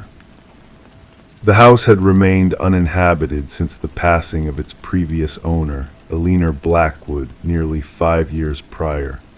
Legal disputes had left the property in a state of limbo, unwanted, unsold, and largely forgotten except by vandals and thrill-seekers. Morgan Pierce, a 26-year-old graduate student, had been delving into architectural anomalies for her thesis. Described by friends as meticulous, ambitious, and drawn to spaces defying traditional design, the abandoned Victorian, renowned for disorienting visitors, would have undoubtedly piqued her curiosity. Her roommate reported her missing 2 days ago, Lind noted. Morgan mentioned visiting the house where people get lost for her research. Investigations unveiled Morgan's frequent visits to the house in the weeks leading up to her demise. Entries in her journal detailed strange acoustics, sudden cold patches, and doors seemingly leading to different spaces with each opening. In her final entry, she spoke of bringing specialized equipment to document what she referred to as spatial incongruities. Yet this equipment was nowhere to be found. The autopsy revealed an unexpected detailed traces of a rare alkaloid in Morgan's system, derived from a plant utilized in certain shamanic rituals. Though known to induce disorientation and vivid hallucinations, the quantities found were insufficient to be fatal. Recreational drugs were not her habit, her boyfriend emphasized during questioning. Morgan was meticulous in her research methods. Deliberately altering her perception would have been out of character. Deleted messages retrieved from Morgan's phone through digital forensics unveiled conversations with an individual sharing her fascination with the house, someone claiming to grasp its enigmas. The exchanges grew progressively intimate and enigmatic. The house retains its memories, one message alluded. It yearns for someone to comprehend. The investigation led detectives to Adam Reeves, an architectural historian who had corresponded with Morgan. His expertise in rare spatial phenomena had captured her attention, and their professional bond had evolved into a more personal connection. When questioned, Reeves appeared genuinely devastated by her passing. "The house has a reputation," he explained. "The original architect embedded optical illusions and false perspectives within its design. It was meant to bewilder and disorient. Morgan sensed something more adept beyond mere tricks of construction." However, Reeves had a solid alibi for the estimated time of Morgan's demise. Surveillance footage depicted him lecturing at a university symposium several hours away. A breakthrough emerged from an unexpected source: Eleanor Blackwood's grandson, now residing abroad. Contacted by investigators, he unveiled a family secret veiled for generations. "My grandmother wasn't the sole Blackwood to perish within that house," he disclosed. "Others met the same fate, always found in the parlor, always appearing tranquil. The family termed it the claiming." Provided investigators with journals spanning decades, detailing deaths initially attributed to heart failure or stroke. The pattern was unmistakable: individuals spending considerable time within the house eventually succumbed to what the family discreetly labeled as the influence. A secondary scouring of the premises unveiled a concealed compartment behind the parlor hearth. Inside, Morgan's missing equipment was discovered, alongside something more. A small chamber housing artifacts from diverse indigenous cultures, meticulously arranged in a geometric configuration. At its center sat a weathered figurine, its features smoothed by generations of handling. Analysis identified the carving as representing a deity associated with liminal spaces, thresholds between realms. Residue on the artifacts matched the alkaloid found in Morgan's system. The case took a twisted turn when dust pattern forensics within the house indicated another presence during Morgan's passing. Partial fingerprints, distinct from Morgan's or any recognized visitors, were retrieved from doorknobs throughout the residence. 3 weeks into the investigation, Adam Reeves was found deceased in his apartment. Mirroring Morgan's posture, he sat facing the entrance, an expression of serenity upon his features, with the same alkaloid in his system. Clutched in his hand was a key that fit no lock within his abode, but seamlessly into the concealed compartment within the Victorian. In his final email, addressed to himself as if safeguarding a testament, Reeves inscribed, "The house does not ensnare you physically. It ensnares your perception." Morgan was correct: the doors lead to their usual destinations, yet something deceives you into believing you are trapped in a loop. Once you grasp reality, departure is within reach. However, by then, the desire to depart has faded. The case remains unsolved, marked as suspicious deaths under scrutiny. The Victorian has since been condemned, its access restricted by authorities. Nevertheless, whispers persist of lights flickering within on certain nights, and of guests who enter but never emerge. Some locals claim the house claims those who unearth its secrets too thoroughly. Others posit that Morgan and Reeves unearthed something potent and ancient, something dwelling within the spaces between ordinary reality. The verity remains as elusive as an exit within a house where every door leads back to the commencement. Story 12. The town held its secrets close, whispering tales of the house at the edge of the woods that time had forgotten. It stood solitary, shrouded in mystery, its darkened windows and weather-worn porch bearing the weight of forgotten years. No one laid claim to its ownership. No one could recall its builder. And yet, when a group of wanderers strayed too near, they beheld a peculiar sight, names etched deeply into the wooden walls, as if eternally warning passers-by. At the base of the list, untouched by the ravages of time, was a name unfamiliar to all, until a hushed voice quivered, revealing, "That name is mine." In the dead of night, a call came in, logged as a routine trespassing incident. The voice belonged to Mason Wright, the intrepid lead of the hiking group who stumbled upon his own name engraved on the forsaken house. Responding officers anticipated mere mischief, youthful antics at play, but what awaited them defied logic. Detective Sarah Keller arrived as shadows embraced the forest. Her flashlight pierced the darkness, casting an eerie glow upon the aged facade of the dwelling. The names, 27 in total, cascaded down the eastern wall. Some had faded into obscurity, barely discernible against the worn wood, while others remained sharp, as if freshly carved. And at the bottom, Mason Wright, the incision still fragrant with the scent of newly cut timber. "I've never set foot here before," Mason maintained, his exhalations forming misty tendrils in the chilly air. "How could anyone know my name?" The inquiry commenced with thorough investigations into each listed name. The findings sent a chill down the spines of the detective team. Every name belonged to an individual reported missing over the past 40 years. Some cases had gone cold, others lingered open, but all shared a harrowing similarity. The vanished souls had set out alone on hiking excursions. Forensic experts meticulously documented each carving, noting the depths, techniques, and weathering of the inscriptions.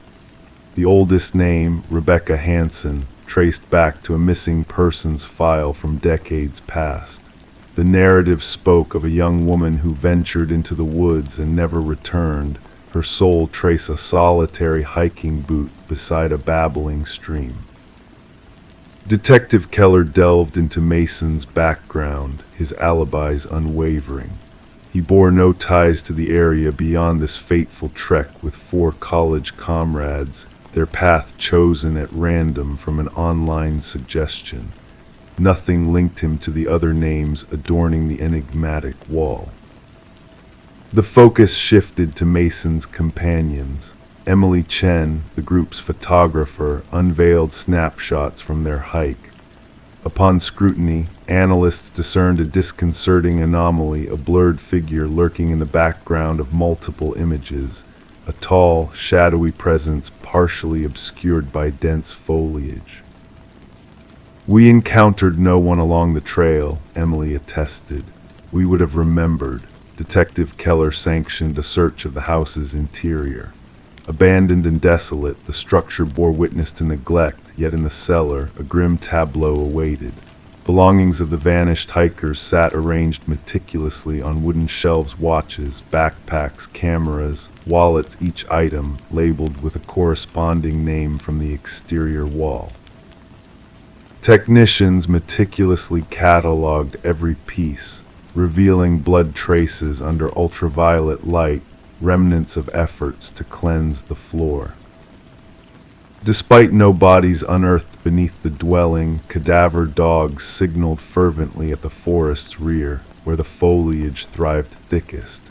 Mason Wright's behavior grew erratic, recounting eerie incidents, anomalous whispers, enigmatic footprints leading to his door.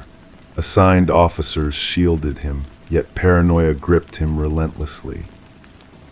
A breakthrough surfaced with buried land records unveiling the residence's previous owner, Victor Blackwood, a reclusive hunter who vanished 15 years prior, his disappearance brushed aside. Armed with a warrant, Detective Keller probed deeper into the woods, unveiling crude hunting blinds dotting popular trails. Within one hideout lay a journal chronicling meticulous notes on hikers' observances, routes, gear, and routines. The final entries teetered into malevolence, detailing humans as quarry, with elaborate schemes to collect them. The manhunt for Blackwood spanned jurisdictions, deploying helicopters and tactical teams to scour the land, yet the elusive figure evaded capture. Mason ceased communication, his apartment deserted upon police arrival. A chilling message scrawled on his wall foretold, "The hunter becomes the hunted." The pursuit of Mason persisted, leading to a grim revelation during a secondary sweep of Blackwood's abode. Concealed behind a false barrier lay a workshop, housing woodworking tools, preservatives, and a freshly carved name, a name belonging to the absent-laid technician who processed the initial investigation. Surveillance ensnared the house, vigilance heightened.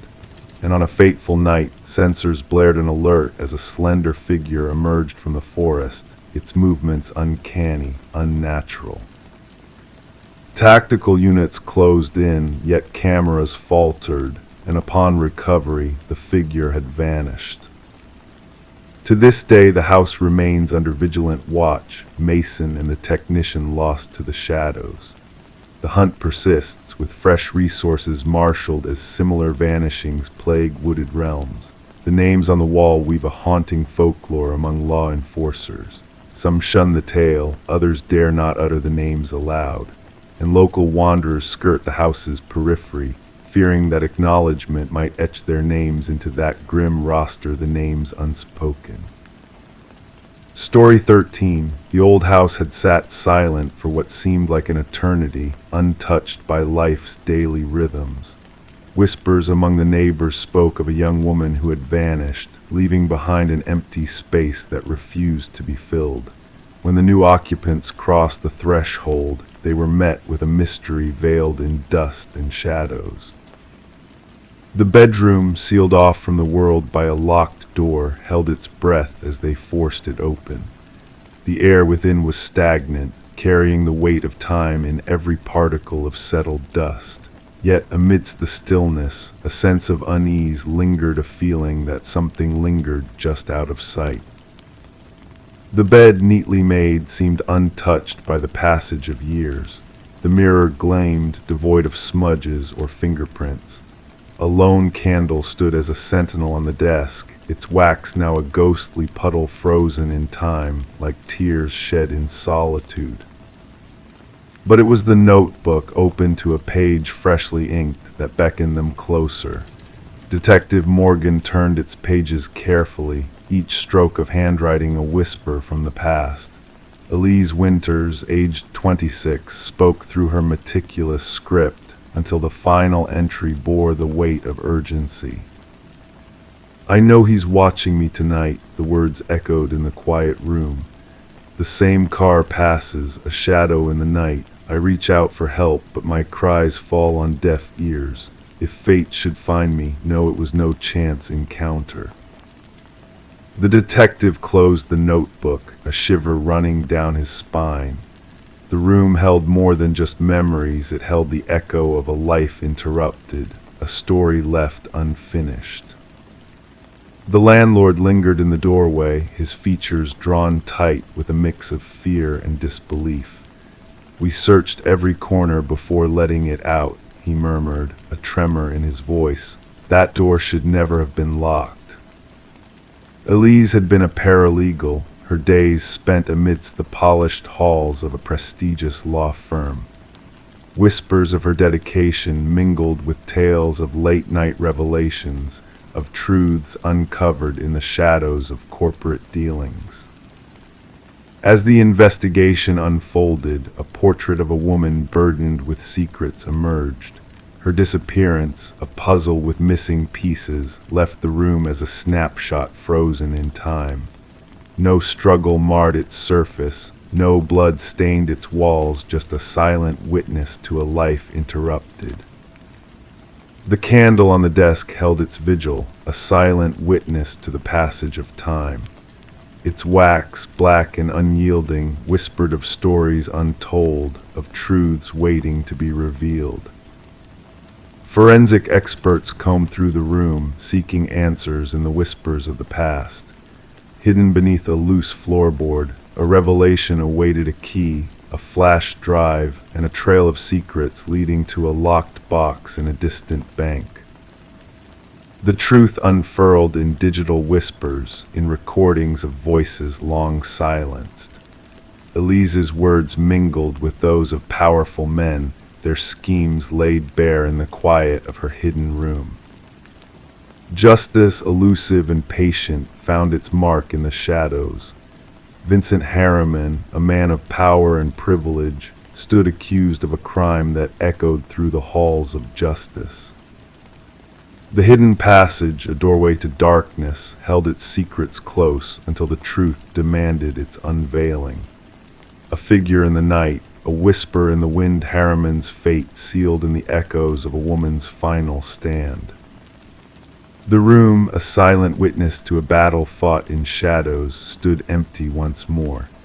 Its walls held the echo of a life cut short, a story left untold. Locals whispered of a light in the upper window, a ghostly beacon in the night, a reminder of the price paid for seeking truth in a world of shadows. Elise's legacy, a room locked in time, stood as a testament to the power of one voice against the darkness. Her story, etched in ink and hidden whispers, remained a beacon for those who dared to seek justice in the face of silence. Story 14. The new homeowners believed it was merely a quirk how the ancient intercom system crackled late at night. A relic from a bygone era, rewired but long forgotten. Then one evening the husband pressed the button out of curiosity. A faint whisper crackled through the speaker. "Why did you return?" He recoiled, his hands trembling. His wife, standing behind him, murmured, "I never uttered those words." The Victorian manor rested among ancient oak trees, its worn facade concealing a modernized interior. Daniel and Meredith Parker had acquired the property at a surprisingly modest price, despite the real estate agent's uneasy demeanor during the tour. The intercom system, a vintage charm connecting all rooms, had captivated the history-loving couple. Detective Sarah Reeves arrived at the property, gravel crunching beneath the tires of her unmarked vehicle. The call had indicated a possible break-in, but a hint in the dispatcher's voice hinted at a deeper narrative. The tall silhouette of Daniel Parker welcomed her at the entrance, his pallor noticeable even in the faint porch light. It all began with the intercom, he elucidated, guiding Detective Reeves through the imposing foyer. Initially just static, then whispers, then complete sentences. My wife thought I was imagining things until she heard it too. In the living room, Meredith sat stiffly on an antique sofa, hands grasping a steaming mug left untouched. "We uncovered something behind the wall," she disclosed abruptly. Daniel aimed to expand the kitchen pantry, and when he removed the drywall, her voice wavered. Concealed behind the wall, swathed in decaying plastic, they unearthed a small leather-bound journal. Detective Reeves donned gloves before delicately unfurling its fragile pages. The script, elegant yet frantic, belonged to a woman named Alina, the presumed previous owner. The entries chronicled her mounting apprehension that her husband Vincent intended to harm her. The last entry was dated 30 years ago, Daniel elaborated.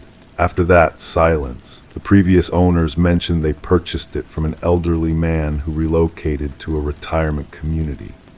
The investigation unveiled that Vincent and Alina Blackwood had indeed possessed the house. Property records indicated Vincent had sold the house shortly after Alina purportedly departed. No divorce had been filed, no change of address. No financial transactions in Alina's name post the final journal entry. Detective Reeves assembled a team to meticulously scrutinize the property. Ground-penetrating radar exposed anomalies beneath the concrete foundation of the garden shed. As investigators breached the decades-old concrete, the truth surfaced in the form of human remains. Forensic examination confirmed the skeleton belonged to a woman in her 40s, displaying signs of blunt force trauma to the skull. A gold wedding band discovered among the remains bore an inscription, "To Alina, my eternal love." The case against Vincent Blackwood swiftly solidified. Now elderly and residing in a care facility, his mind remained lucid enough to comprehend the charges leveled against him. Confronted with the evidence, his response sent shivers down even the seasoned detective's spine. "She wouldn't cease talking," Vincent uttered, his voice eerily serene.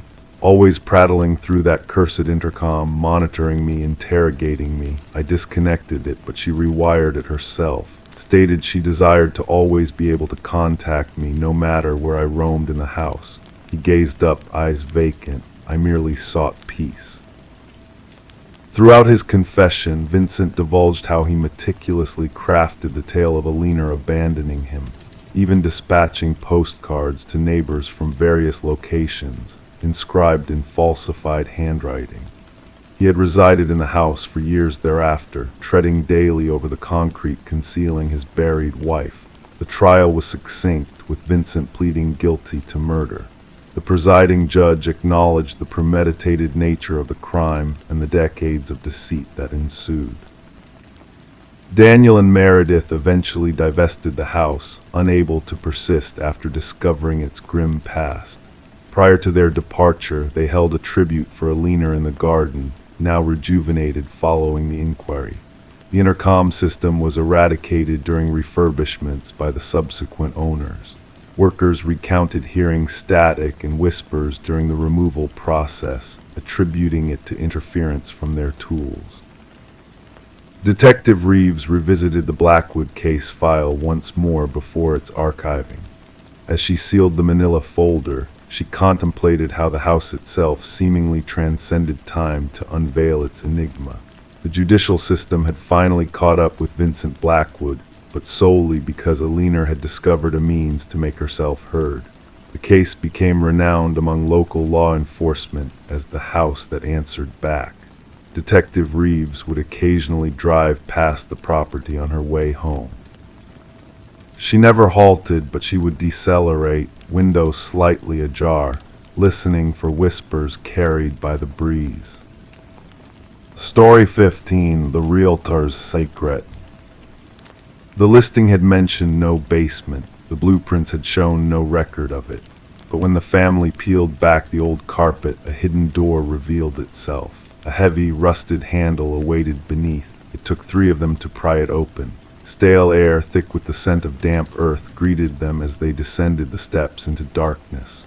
They had expected storage, but found a solitary chair beneath a swaying light bulb, and on the wall behind it, a row of photographs of them. The Mercer family had settled into the suburban property in the cold grip of winter, when night fell swiftly and the skeletal trees loomed against the icy sky.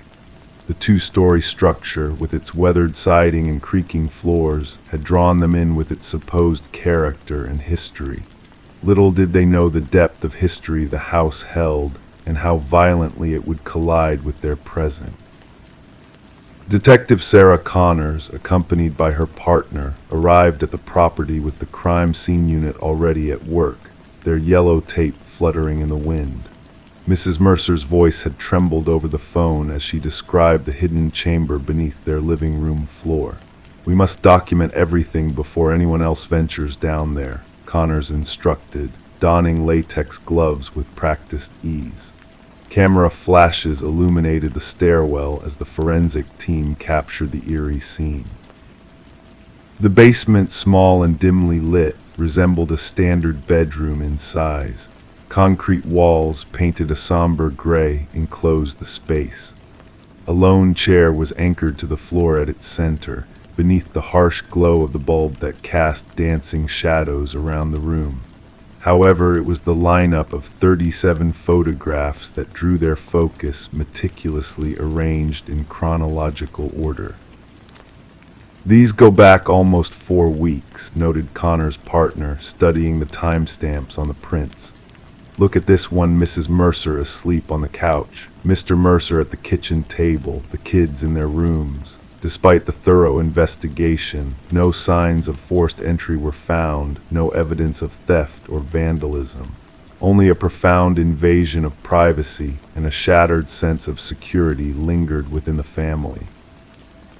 Forensic analysis uncovered multiple fingerprints, mostly belonging to previous owners of the property. The house had changed hands 6 times in the past decade, each family selling at decreasing prices, none mentioning a hidden basement. "We must interview every former owner," Connors directed, flipping through her notepad. The case grew increasingly disturbing as they delved deeper into the property's murky past.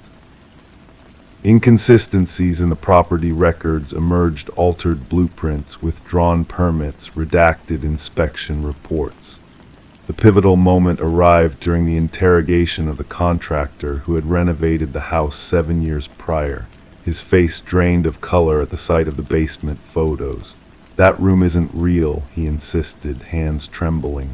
"I stripped that place down to its bones. There was no basement, no door, just dirt and concrete." A memory card hidden within the light fixture yielded more unsettling images. Hundreds of photos adorned the evidence boards, capturing not just the Mercers but the previous families as well. Children sleeping, parents arguing, intimate moments, and mundane routines, all surveilled by an unseen intruder. The discovery of audio files buried in a weatherproof box in the basement revealed recordings of private conversations held within the house. Despite a thorough search, no hidden microphones were found, raising chilling questions about the extent of the surveillance. "We must tear down every wall," Connors urged, her voice taut with urgency. "Check the air vents, light fixtures, outlets. This perpetrator has been watching these families for years." Behind the wall of photographs, a concealed passage led to a monitoring station, a desk, a chair, a laptop linked to wireless cameras, and a journal filled with meticulous observations on each family. The handwriting in the journal matched that of the house's original builder, Edward Kelvin, who had mysteriously disappeared during construction. The final entries hinted at his unseen presence, culminating in a chilling sentence: "The next family arrives tomorrow." Fingerprint analysis confirmed the unthinkable Edward Kelvin had never left the house. He had retreated into its hidden recesses, crafting a labyrinth of observation points to watch the families, whom he viewed as characters in his private drama. The manhunt ended with Kelvin's discovery curled in a crawl space, his existence intertwined with the very structure he had designed. During questioning, Kelvin spoke of the families as if they were actors on his private stage, his detachment chillingly clinical. He had never directly interfered, only observed, recorded, and documented. "They welcomed me," he claimed softly. "They signed the papers, they became mine." A psychological evaluation diagnosed Kelvin with severe delusions, perceiving himself as the house's guardian rather than an interloper. The families, in his distorted reality, were mere visitors in what he considered his eternal domain. The Mercers, like their predecessors, fled the property, leaving behind possessions in their hasty departure. The trial exposed the extent of Kelvin's surveillance network, revealing hidden rooms and observation points meticulously integrated into the house's design. When the verdict was delivered, Kelvin remained impassive, lost within the labyrinth of his mind, where the house continued to exist only in memories. The property was eventually razed, its secrets buried beneath fresh earth. Yet for those who had dwelled within its walls, the specter of intrusion lingered. They found themselves casting wary glances at air vents, light fixtures, and corners, wondering if they were ever truly alone in their own homes, haunted by the shadows of a voyeur who had watched, listened, and recorded their lives from within the very walls they had trusted to shield them. Story 16. In the quiet suburban neighborhood, a mysterious brass key arrived in the mail, wrapped in a plain envelope with no return address. The homeowner, Sarah Miller, felt an eerie familiarity with the key, despite not recognizing it. As she tried it in every lock she owned, each one remained unturned, signaling that it did not belong to her. However, when she placed the key on her coffee table, the old grandfather clock in the hallway emitted a single, hollow chime, even though it had been silent for years. This strange occurrence led Sarah to report the incident to the authorities, setting off a chain of events that would unravel into a chilling criminal investigation. Initially, the responding officer dismissed Sarah's concerns, attributing the key's arrival to a possible mistake. But Sarah's intuition told her otherwise, prompting the officer to take the key as evidence, though he did so more to ease her worries. The key ended up on Detective Robert Harmon's desk, a seasoned investigator with a knack for recognizing cases that transcended their innocuous beginnings.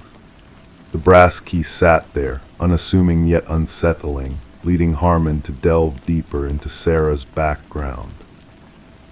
Background checks revealed Sarah's clean record, a retired high school teacher with no suspicious financial transactions or online activity.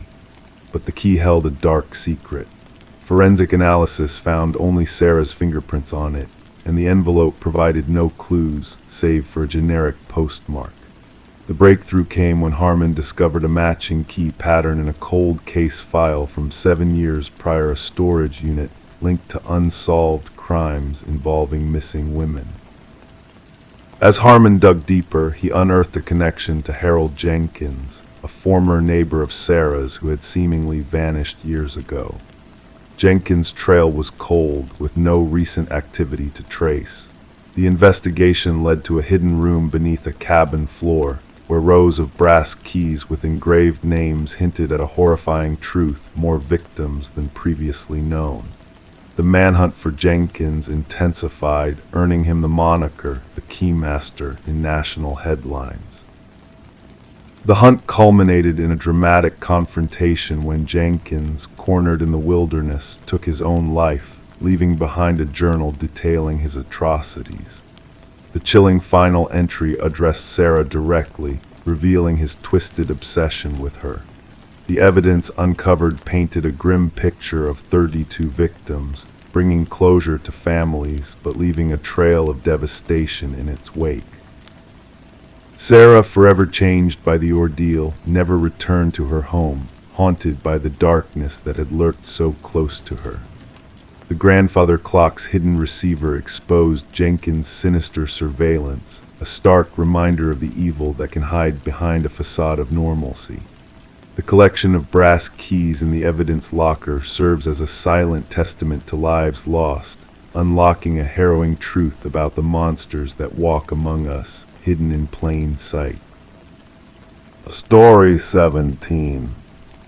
In the attic of their new Victorian home, Sarah and Michael stumbled upon a hidden treasure, a porcelain doll with painted blue eyes that seemed to follow their every move. Initially dismissing it as just another forgotten relic, they couldn't shake the feeling of unease that crept into their thoughts that night. As they lay in bed, the air grew heavy and the silence became palpable. The next morning, to their shock, the doll had vanished from the attic, only to reappear at the foot of their bed, a silent sentinel watching over them. The couple, drawn to the house's ornate woodwork and enigmatic past, soon found themselves entwined in a mystery that transcended time. Detective Rachel Winters, tasked with unraveling the enigma, was confronted with a scene straight out of a nightmare. The bodies of a young couple were discovered in the house, posed unnaturally, as if manipulated by unseen hands. The male victim, a look of terror etched on his face, seemed to have been fleeing from an unknown horror. The female victim, resembling a doll removed from its display case, bore a haunting expression frozen in time. As Detective Winters delved into the investigation, a chilling pattern emerged. Previous owners of the house had met tragic fates under mysterious circumstances, their deaths shrouded in unanswered questions and inexplicable occurrences. Forensic analysis revealed traces of antique materials linked to dolls' cotton, silk, and porcelain dust intertwined with the victims' final moments. The attic, a focal point of the renovations Sarah and Michael had begun, harbored secrets that defied logical explanation. A newspaper clipping hinted at a dark past involving a reclusive doll maker and his daughter, whose untimely demise remained clouded in suspicion. The doll, a macabre creation said to mirror the girl in death, held a sinister presence that transcended the physical realm. Witness accounts of shadows moving within the house and eerie laughter echoing through empty rooms added layers of dread to an already perplexing case. Each revelation brought Detective Winters closer to the heart of the mystery, unveiling a web of deceit and malevolent intent. The ultimate truth, whispered in hushed tones by a distant relative of the doll maker, hinted at a forbidden knowledge that blurred the boundaries between life and death. The dolls, imbued with fragments of human essence, held a power beyond comprehension, an ancient magic that defied reason. As the investigation reached a standstill, the doll vanished from police custody, leaving behind a trail of uncertainty and unanswered questions. Detective Winters, haunted by the enigma that had consumed her, chose to retire, carrying with her a secret that defied explanation. The new owners of the house, wary of its dark legacy, chose to leave the attic undisturbed, a silent tribute to the mysteries that lay hidden within its walls. Yet on quiet nights, whispers of a spectral presence lingered, a reminder of a past that refused to be forgotten. Story 18. Once upon a time, there was a quaint coffee shop that held a secret within its walls. For years, a mysterious man frequented this shop, following the same routine like clockwork. His presence was as constant as the aroma of freshly brewed coffee, yet he remained a stranger to all who crossed his path. The barista recognized his face, but his identity remained shrouded in enigma. One fateful day, the man failed to appear at his usual table. Concerned, the authorities were called to investigate. Upon reaching his customary seat, they discovered a wallet left behind, a silent witness to his sudden disappearance. Inside the wallet lay a driver's license with a photo, but where a name should have been, there was only emptiness, a void where his identity should have resided.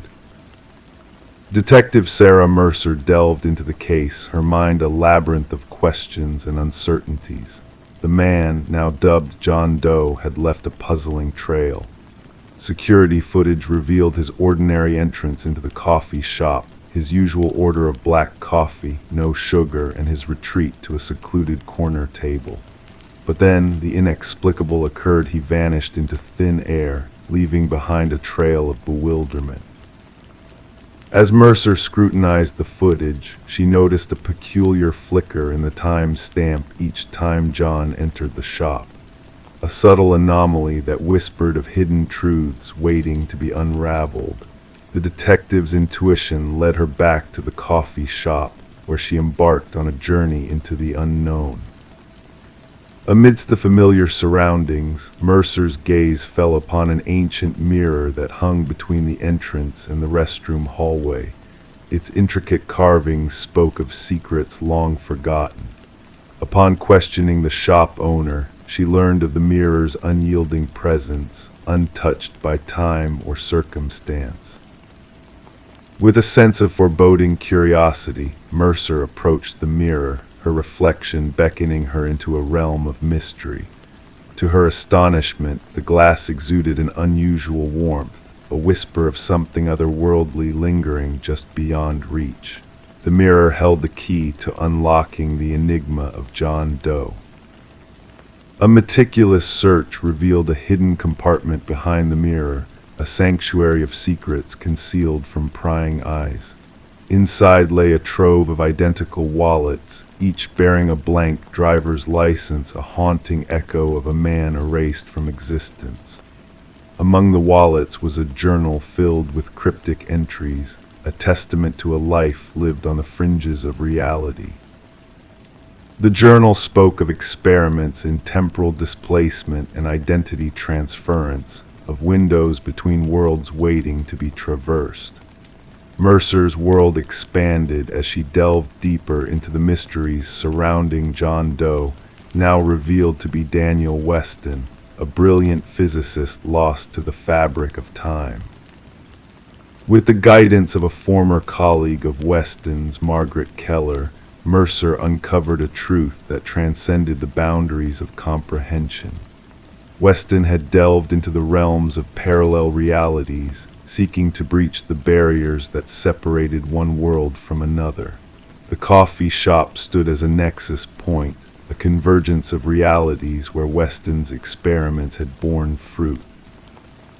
In a chilling revelation, Mercer witnessed two versions of Weston coexisting in the mirror's reflection, a fracture in reality that defied logic and reason. As the mirror shattered, a final message from Weston echoed through the shattered glass, warning against delving further into the unknown.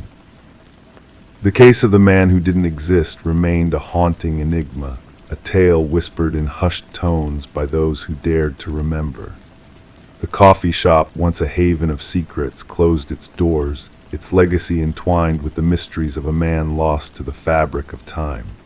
And Detective Mercer, forever changed by her encounter with the unknown, found solace in the words that flowed from her pen, a tribute to a reality that lay beyond the veil of understanding. Story 19.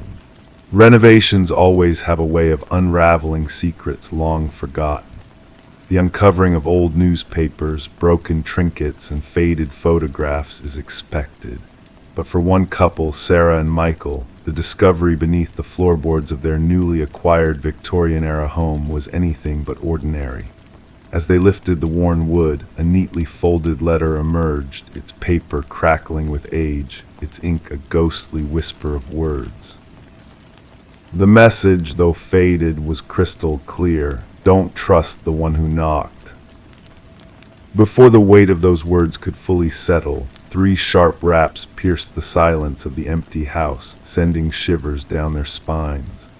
Detective Alina Reed, with her seasoned partner by her side, arrived at the scene. The floorboards lay open like wounds, revealing the dark unknown beneath.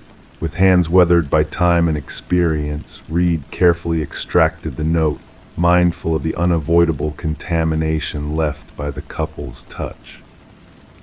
The fear etched on Sarah and Michael's faces seemed genuine, prompting Reed to delve deeper into the history of the house. They had purchased it at an estate auction, drawn in by its intricate moldings and storied past. Little did they know that their renovation project would unearth a tale of intrigue and darkness. Background checks on the couple revealed nothing alarming, newlyweds with solid reputations and stable lives, but the house itself held a more complex narrative. Previously owned by the Hargrove family, it had stood vacant for years following the passing of the last resident, Margaret Hargrove, an elderly widow known for her solitary existence. Neighbors spoke of Margaret as reclusive yet amiable, with no known enemies or suspicious circumstances surrounding her death. But an unsettling aura lingered, a sense that something was amiss. Forensic analysis dated the letter to 2 decades prior, its handwriting bearing the weight of fear and urgency. Reed's investigation expanded, leading her to delve into the lives of the Hargroves. Franklin, Margaret's late husband, had been a respected figure, a retired teacher with a passion for woodworking. Clues began to surface from former acquaintances, hinting at a darker side to Franklin's final years. Whispers of paranoia and a sense of being watched plagued him, dismissed by many as the onset of dementia.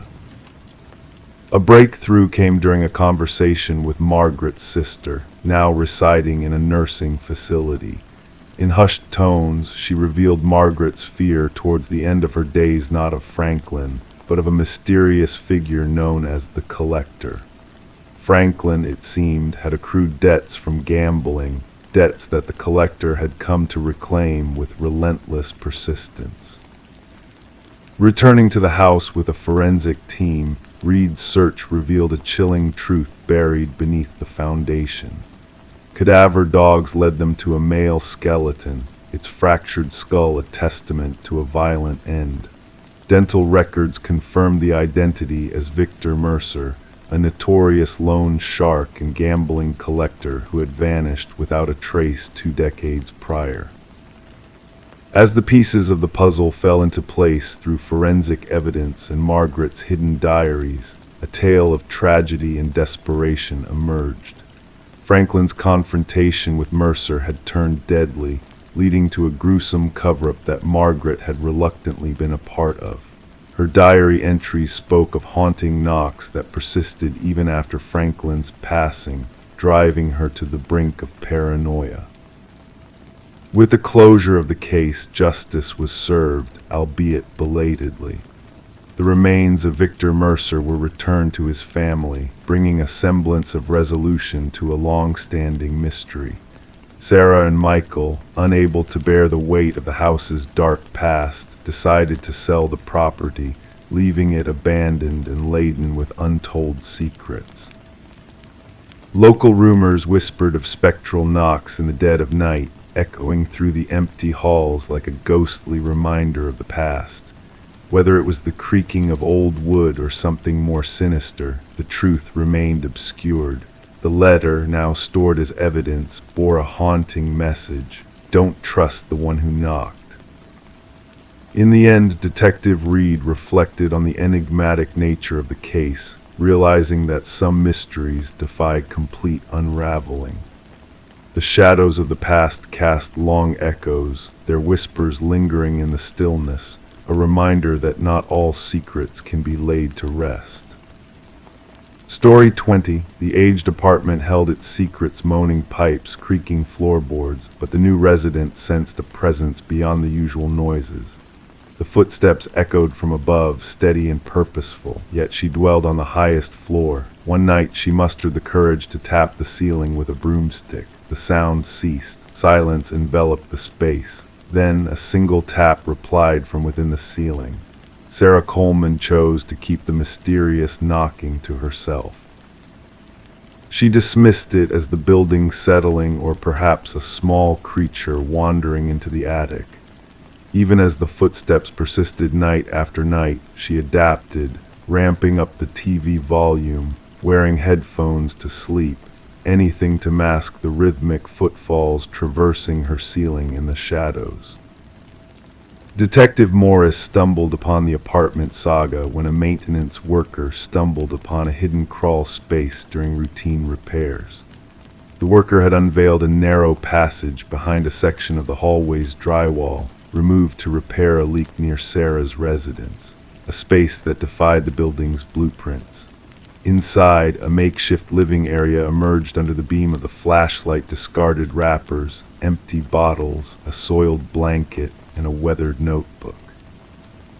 The building manager promptly alerted the authorities. Detective Morris, alongside his partner Detective Rivera, found the worker trembling and pale. "Someone's been dwelling in the walls," he repeated. "Someone's been watching." The notebook chronicled intricate details about Sarah Coleman, her daily routine, her visitors, her meal choices, her TV preferences, her shower times, her sleep patterns. Neat handwriting deteriorated into erratic scrawls towards the end, with strange symbols adorning the margins. "The subject no longer heeds my signals," the final entry read. "She has chosen to ignore me. No one ignores me." Forensics teams combed the crawl space, uncovering unidentified fingerprints. They unveiled a labyrinth of passages within the building's walls and ceilings, some dating back decades according to structural assessments.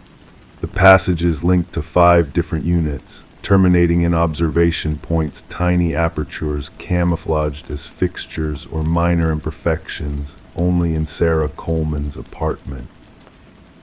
Residents were interviewed, current ones reporting only routine apartment sounds. Past tenants, however, shared unsettling experiences. 3 former occupants of Sarah's apartment spoke of feeling watched or hearing unexplained movements. One had vacated after a mere fortnight. None had disclosed their encounters, fearing ridicule. The breakthrough came with the revelation of microscopic blood spatter in a crawl space. DNA testing tied it to Martin Weaver, a previous tenant who had vanished inexplicably 4 years prior. His disappearance had gone cold despite a missing persons report filed by his family. Martin had dwelled directly beneath Sarah's residence. Detective Morris revisited Martin's case. Neighbors recalled Martin's complaints about noises from above, his confrontation with the tenant occupying the upper unit, a reclusive man named Edward. Soon after, Martin disappeared, and Edward departed without a trace the following month. Investigations unveiled Edward's transient living pattern over 2 decades, opting for top-floor units, maintaining minimal social connections, and vanishing abruptly. A former neighbor remembered him as intense, lamenting the need for silence frequently.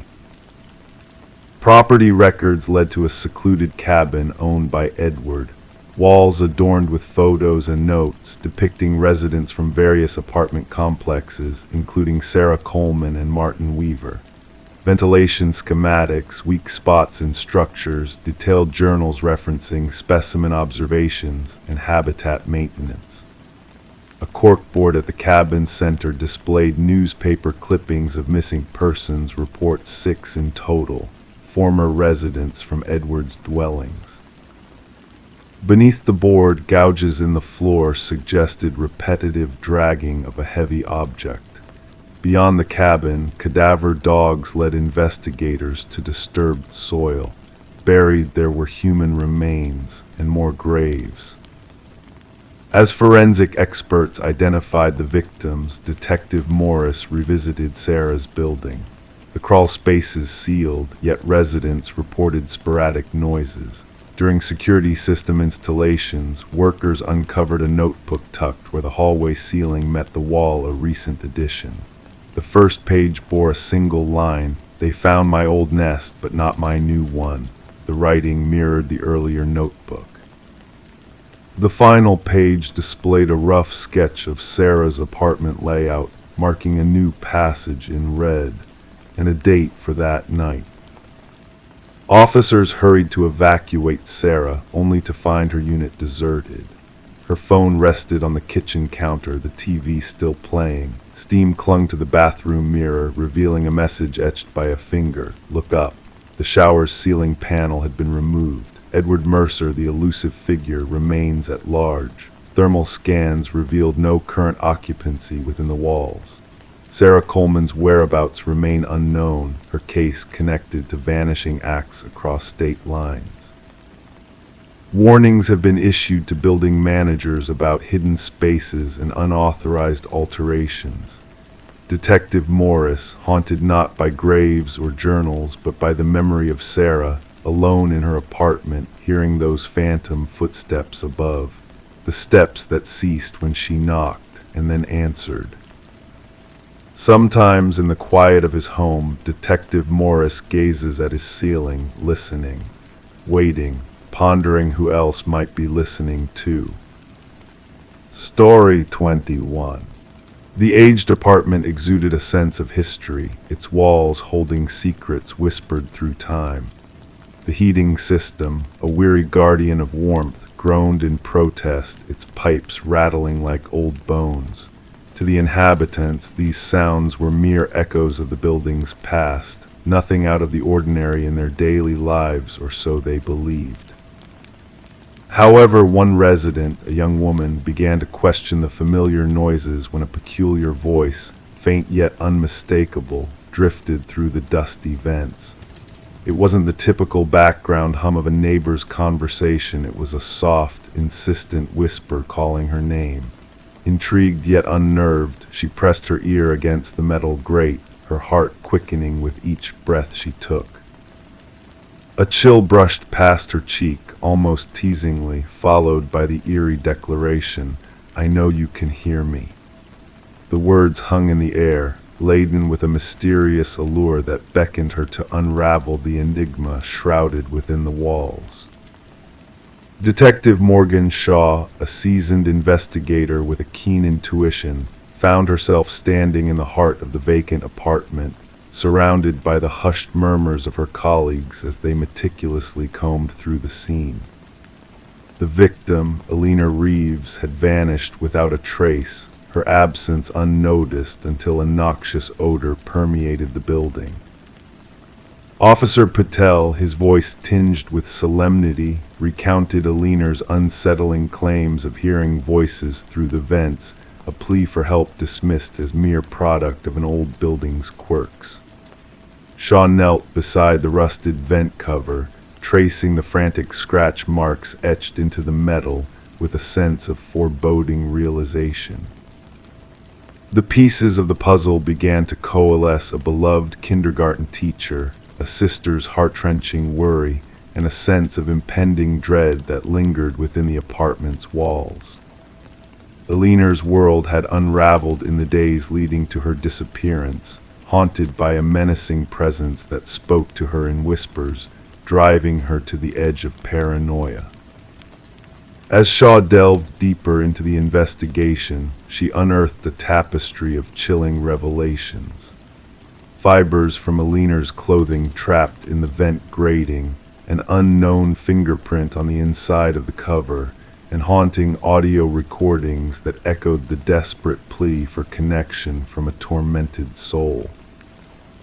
The building itself bore witness to a legacy of fear and anguish, with a dark history of tenants driven to flee by unseen forces that whispered malevolently through the vents.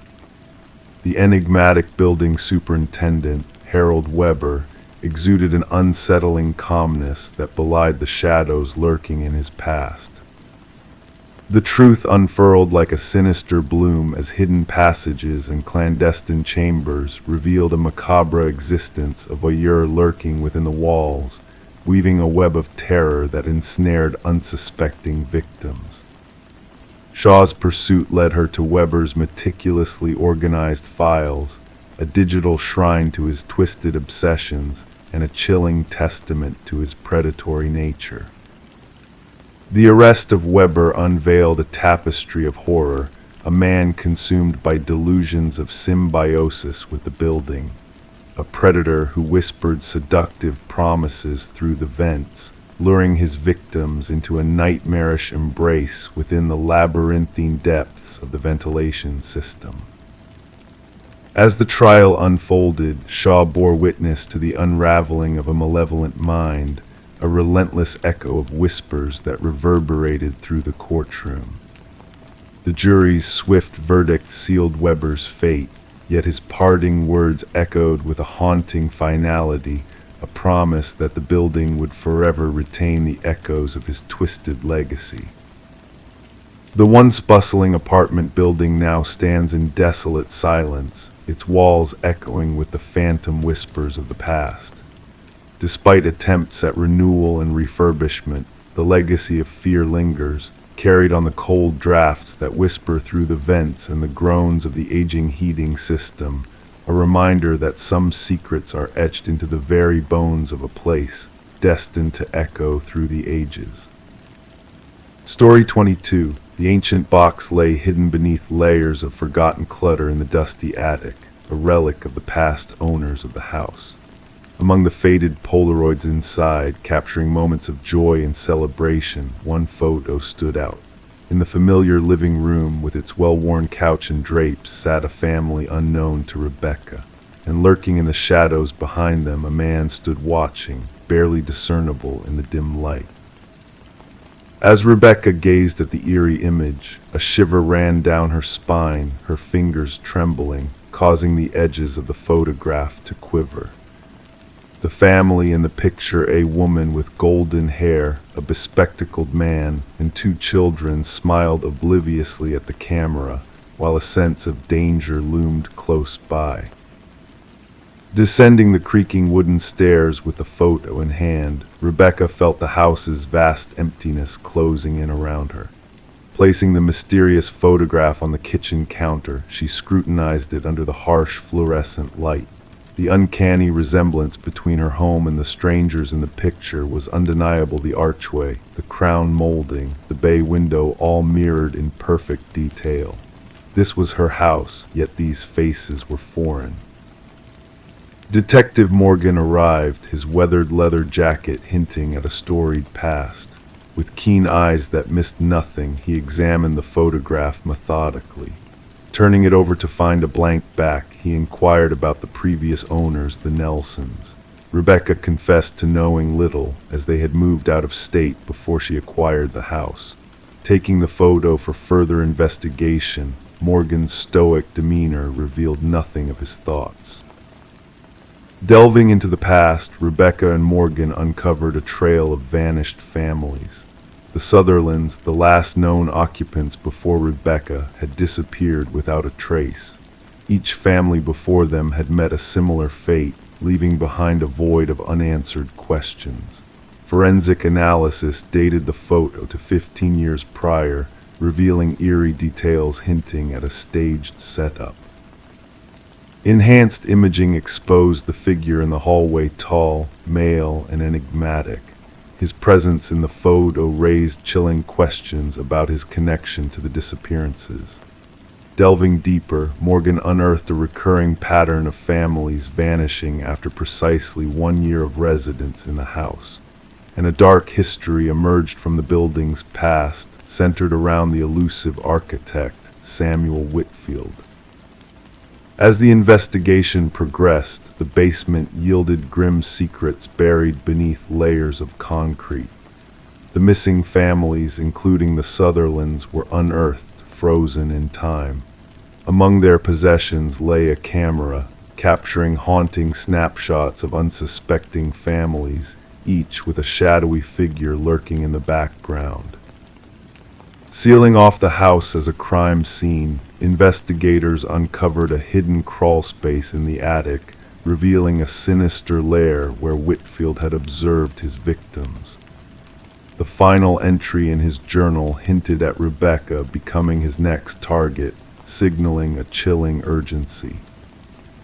Under police protection in a hotel, Rebecca's uneasy slumber was shattered by a mysterious call, the sound of breathing followed by the mechanical click of a Polaroid camera.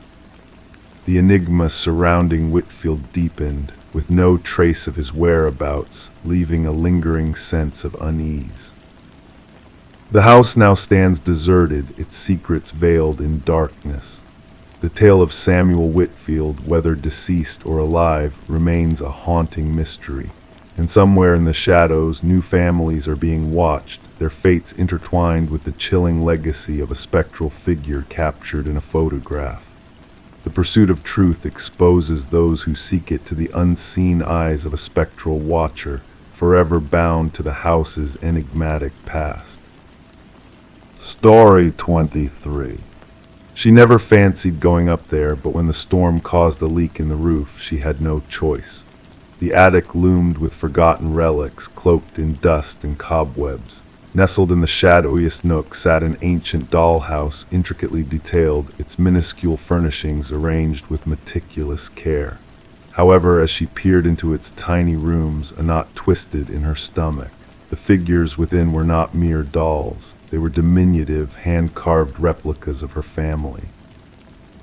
Each figure meticulously placed exactly where they had sat downstairs, except for one. The figure meant to represent her was standing by the attic door. Rebecca Morgan trailed her finger over the dollhouse roof, feeling the groove where the small wooden figure stood. The revelation sent a shiver through her that had nothing to do with the chilly draft whispering through the rafters. This dollhouse had no place there. This wasn't her childhood abode, but a rental property her family had recently moved into. The saga commenced with Rebecca's frantic call to the authorities. Officers arrived at the suburban dwelling to find a family in distress, clustered in the living room, unwilling to venture back upstairs. The lead investigator, Detective Sarah Harmon, initially brushed off their concerns as an elaborate hoax, or perhaps the vivid imagination of a family acclimating to a new abode. "The precision is what struck me," Detective Harmon would later reflect in interviews. Each tiny figurine captured a distinctive feature of each family member: the father's receding hairline, the teenage son's hoodie, even the small birthmark on the mother's hand. The course of the investigation altered when forensic teams unearthed fingerprints on the dollhouse that did not match any of the family members. Even more unsettling were microscopic cameras embedded in the eyes of each miniature figure, all linked to a sophisticated surveillance system concealed beneath the dollhouse itself. Analysis of the Morgan family's movements in the days prior unveiled a disconcerting pattern. The positions of the figures in the dollhouse not only mirrored the family's seating arrangement that evening, but replicated exact poses from various days, hinting that someone had been observing them long enough to learn their routines. We soon realized this was not a simple case of stalking, elucidated Detective Harmon. The culprit exhibited a level of fixation seldom seen in criminal psychology. The investigation divulged a concealed entrance to the basement, hidden behind a false wall in the pantry. Inside, investigators stumbled upon a makeshift living area, with signs that someone had been dwelling there even before the Morgans arrived. Food wrappers, water bottles, and a sleeping bag insinuated that the intruder had been residing beneath the family for weeks. What perplexed investigators the most was the absence of forced entry. Property records disclosed that the house had remained vacant for nearly a year before the Morgans took up residence. The previous owners, an elderly couple, had both passed away within a short span of time. Their son had overseen the estate sale and subsequent rental of the property. Interviews with neighbors yielded scarce details. Most had noticed nothing amiss, though one elderly woman mentioned sporadically spotting lights in the house during its vacant phase. "I assumed it was the real estate folks showing the property," she recounted to investigators. "Never crossed my mind that someone might be living there without permission." The breakthrough came through digital forensics. Examination of the surveillance system linked to the miniature cameras led analysts to a small apartment across town. Within, they found walls adorned with photographs of the Morgan family and previous occupants of the house. Journal entries meticulously chronicled the daily routines of each family member.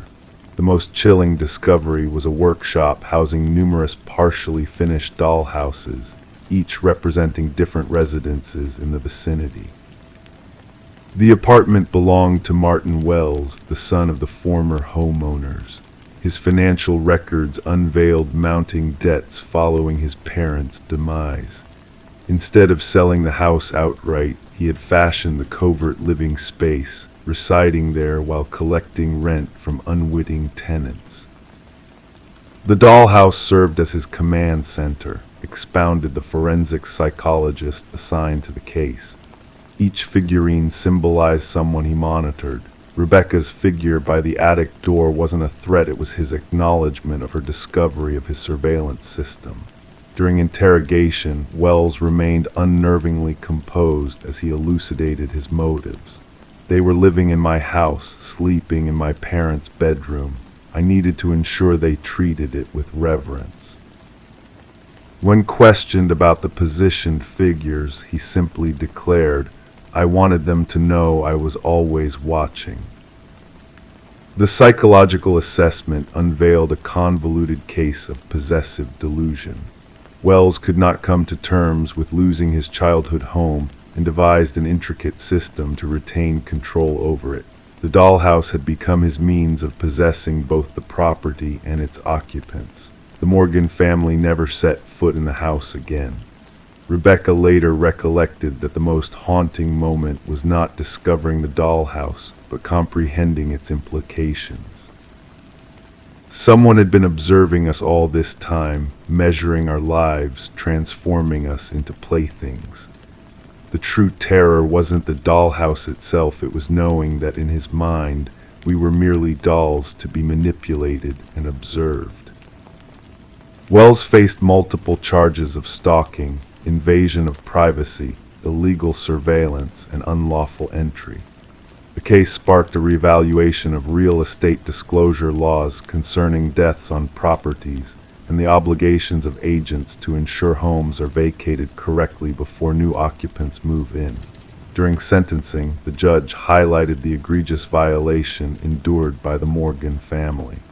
You did not just intrude into their home, you violated their sense of security and autonomy. You observed their most intimate moments and replicated them for your entertainment. What makes this case particularly unsettling to criminologists is how long Wells might have persisted undetected had Rebecca not stumbled upon the dollhouse. Forensic scrutiny of his journals hinted that he had been surreptitiously residing in homes for nearly 2 years, moving from one property to another, crafting dollhouses for each family under his scrutiny.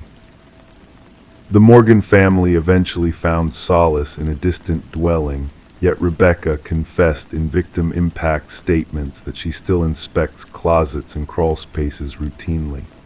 She rid their new abode of all dollhouses and miniatures. Some days I still sense eyes upon me, she shared. I ponder if somewhere, someone is still manipulating a tiny version of me in a dollhouse I have yet to uncover. Story 24. The motel sat quietly, a forgotten relic of a bygone era, its faded sign barely visible against the night sky. It was a place where time seemed to stand still, where weary travelers sought respite for a few fleeting hours. The receptionist, a weathered man with tired eyes, handed her the key with a cryptic warning. "Just avoid the last door on the left," he whispered, his voice tinged with an unspoken mystery. Intrigue sparked within her, a curious flame that beckoned her towards the forbidden. That night, under the soft glow of flickering lights, she found herself standing before that ominous door. The metal handle sent shivers down her spine, chilling her fingertips. To the naked eye, it appeared no different from its companions, blending seamlessly into the worn walls. But as she leaned in closer, a faint sound reached her ears, a rhythmic, haunting breath that seemed to echo from the other side. Detective Morgan Reed, weary from the weight of countless investigations, entered the room with a heavy heart. The scene before her told a story of tragedy etched in blood and silence. The metallic tang of death hung heavy in the air, a bitter reminder of life's fragility. The victim, a young woman of grace and poise, lay motionless on the floor, her features frozen in an eternal dance of sorrow. Reed knelt beside her, a silent witness to the horrors that unfolded in the shadows of the night. As the investigation unfolded, a sinister pattern emerged, a series of similar crimes, each one a chilling echo of the one before. The victims, all women of elegance and mystery, found in the unlikeliest of places. Reed delved deeper, seeking answers in the darkness that threatened to consume her. The whispers of a predator on the loose sent ripples of fear through the community, casting a pall of unease over the once serene town. With each piece of the puzzle falling into place, Reed uncovered a web of deceit and betrayal woven with meticulous precision. The truth lay hidden beneath layers of deceit, waiting to be unveiled by the relentless pursuit of justice. Through shadows and secrets, she followed the trail of a killer driven not by greed or lust, but by a twisted desire for control. In the heart of the investigation, a name emerged from the shadows: Charles Emerson, a man of power and influence, his facade crumbling under the weight of his sins. Reed's gaze pierced through his mask of innocence, sensing the darkness that lurked beneath his polished exterior. The truth, like a dagger unsheathed, revealed the extent of his depravity. As the courtroom drama unfolded, the final chapter of The Door on the Left case drew to a close. Justice, though served, could not erase the lingering sense of unease that gripped Reed's soul. The memory of those lost to the darkness haunted her, their voices echoing in the silence of the night. And so, as the world moved on, Reed found herself standing in the stillness of the evidence locker, gazing at the remnants of a nightmare long past. 3 keys, each a symbol of lives cut short, lay silent witnesses to the horrors that lurked behind closed doors. In the quiet of the room, she felt a chill run down her spine, a whisper of the mysteries that lingered in the shadows, waiting to be uncovered. And as she turned to leave, a single thought echoed in her mind, a reminder that some doors, once opened, can never be closed again. Story 25. The worn envelope exuded a sense of history, its edges tinged with the passage of time, while the stamp, crisp and new, hinted at recent activity. With delicate precision, the detective unfurled its contents, revealing a solitary sheet of paper bearing a message typed hastily in an erratic font. "I am sorry for what I did," the words whispered softly. A dampness clung to the paper, carrying with it a faint scent of iron that lingered in the air. It was only upon closer inspection that the detective noticed a reddish smear tracing the bottom edge, not ink, but something far more ominous. Detective Sarah Morgan, her gloved hands steady and practiced, secured the letter in an evidence bag, aware of the weight of its implications. The forensics team's analysis confirmed her suspicions. The stain was human blood, its DNA linked to an unsolved homicide case that had haunted the department for years. The victim, a young journalist named Rebecca Warren, had met a tragic end in her own home, a scene of violence and loss. Her laptop gone, her notes scattered, pointing towards a story left unfinished. Despite exhaustive efforts, the case had grown cold until this unexpected missive found its way to the homicide division, a chilling echo from the past. The fingerprints on the paper and envelope were scarce, mere smudges hinting at a careful touch, perhaps gloved. The postmark, however, offered a glimmer of hope amidst the darkness, a lead to follow. Gathering her team in the dimly lit briefing room, Detective Morgan faced a wall adorned with the haunting remnants of past investigations. She affixed the letter's image at the heart of it all, a focal point for the truth they sought. "This changes everything," she murmured, her voice a whisper in the stillness. "Our killer shows remorse." Detective James Chen, her steadfast partner, cast a skeptical gaze upon the letter. "Or perhaps it's a facade," he countered, his tone tinged with doubt. The blood, a macabre touch meant to deceive. The forensics team's trail led them to a vintage typewriter, a relic of bygone days, its unique patterns a rare find in the modern world. They reached out to antique collectors, hoping to unearth the source. As they delved deeper, they retraced Rebecca's steps, her relentless pursuit of truth and justice. Her editor spoke of her courage, her dedication to uncovering the shadows of corruption. Her final assignment, a tangled web of power and betrayal, hinted at motives for her demise. Interviewing Rebecca's boyfriend, Michael Barnes, revealed a shift in his demeanor, a crack in his facade brought to light by the damning letter. She feared she was being followed, he confessed, his voice heavy with regret. "I should have listened." As the investigation unfolded, a second letter materialized, bearing the same typewritten message, the same chilling blood stain. This time the words unraveled a tale of secrets and consequences. She delved too deep into the family's affairs, the inheritance, the truth behind the patriarch's demise. It was never meant to end this way.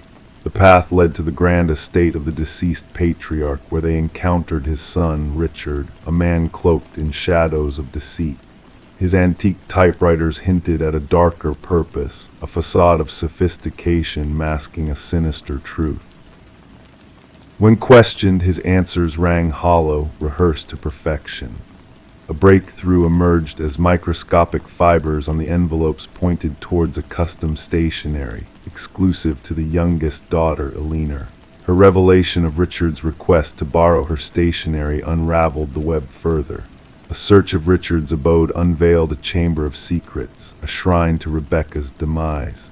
The typewriter, the clippings, the damning blood all painted a damning portrait. The tangled web extended to unexpected connections between Richard and Michael, financial transactions weaving a web of betrayal. Confronted with the truth, Michael's facade crumbled, his guilt laid bare. She had uncovered Richard's dark secret, he confessed, his voice a whisper of remorse. I never intended for her to suffer. The final piece of the puzzle emerged in the form of Eleanor's clandestine recording, capturing the damning conversation between Richard and Michael. The truth, a viper coiled in shadows, poised to strike. Richard's arrest marked the culmination of the investigation, the courtroom a stage for justice's reckoning. Denying his guilt, Richard's facade crumbled under the weight of evidence, his protestations falling on deaf ears. The jury's swift verdict sealed his fate, a chapter closed in the annals of justice. As the gavel fell, Detective Morgan approached Rebecca's grieving parents, a silent gesture of solace in the face of irrevocable loss. The blood-stained letters, sequestered in evidence, whispered of a tale of hubris and downfall, a cautionary tale for those who believed themselves untouchable. The case of Rebecca Warren, a beacon of truth in a world of shadows, a reminder that even the darkest secrets cast a long shadow, waiting to be unraveled by the light of justice. Story 26. The gentle current whispered its lullaby that morning, the water shimmering like liquid glass under the hazy sun. The lone fisherman, lost in his thoughts, almost missed the sight of a lone suitcase bobbing near the tranquil shore. At first glance, it seemed like a mere discarded heap of old clothes, but as he approached, a pungent odor enveloped him, thick, suffocating, impossible to ignore. The suitcase was bound in rusted chains, its edges weathered from the elements. And when the authorities pried it open, it was not garments they discovered, but a haunting sight. Tangled locks of hair, fingers clenched in a frozen grip, and at the very bottom, a cryptic message, "This isn't the first." Detective Sarah Mercer stood at the water's edge, a handkerchief pressed delicately to her nose, her gaze somber as she surveyed the grim tableau before her. The victim, a woman in her mid-30s, with dark locks and skin, now pallid from exposure to the elements, lay still as the medical examiner meticulously documented every detail.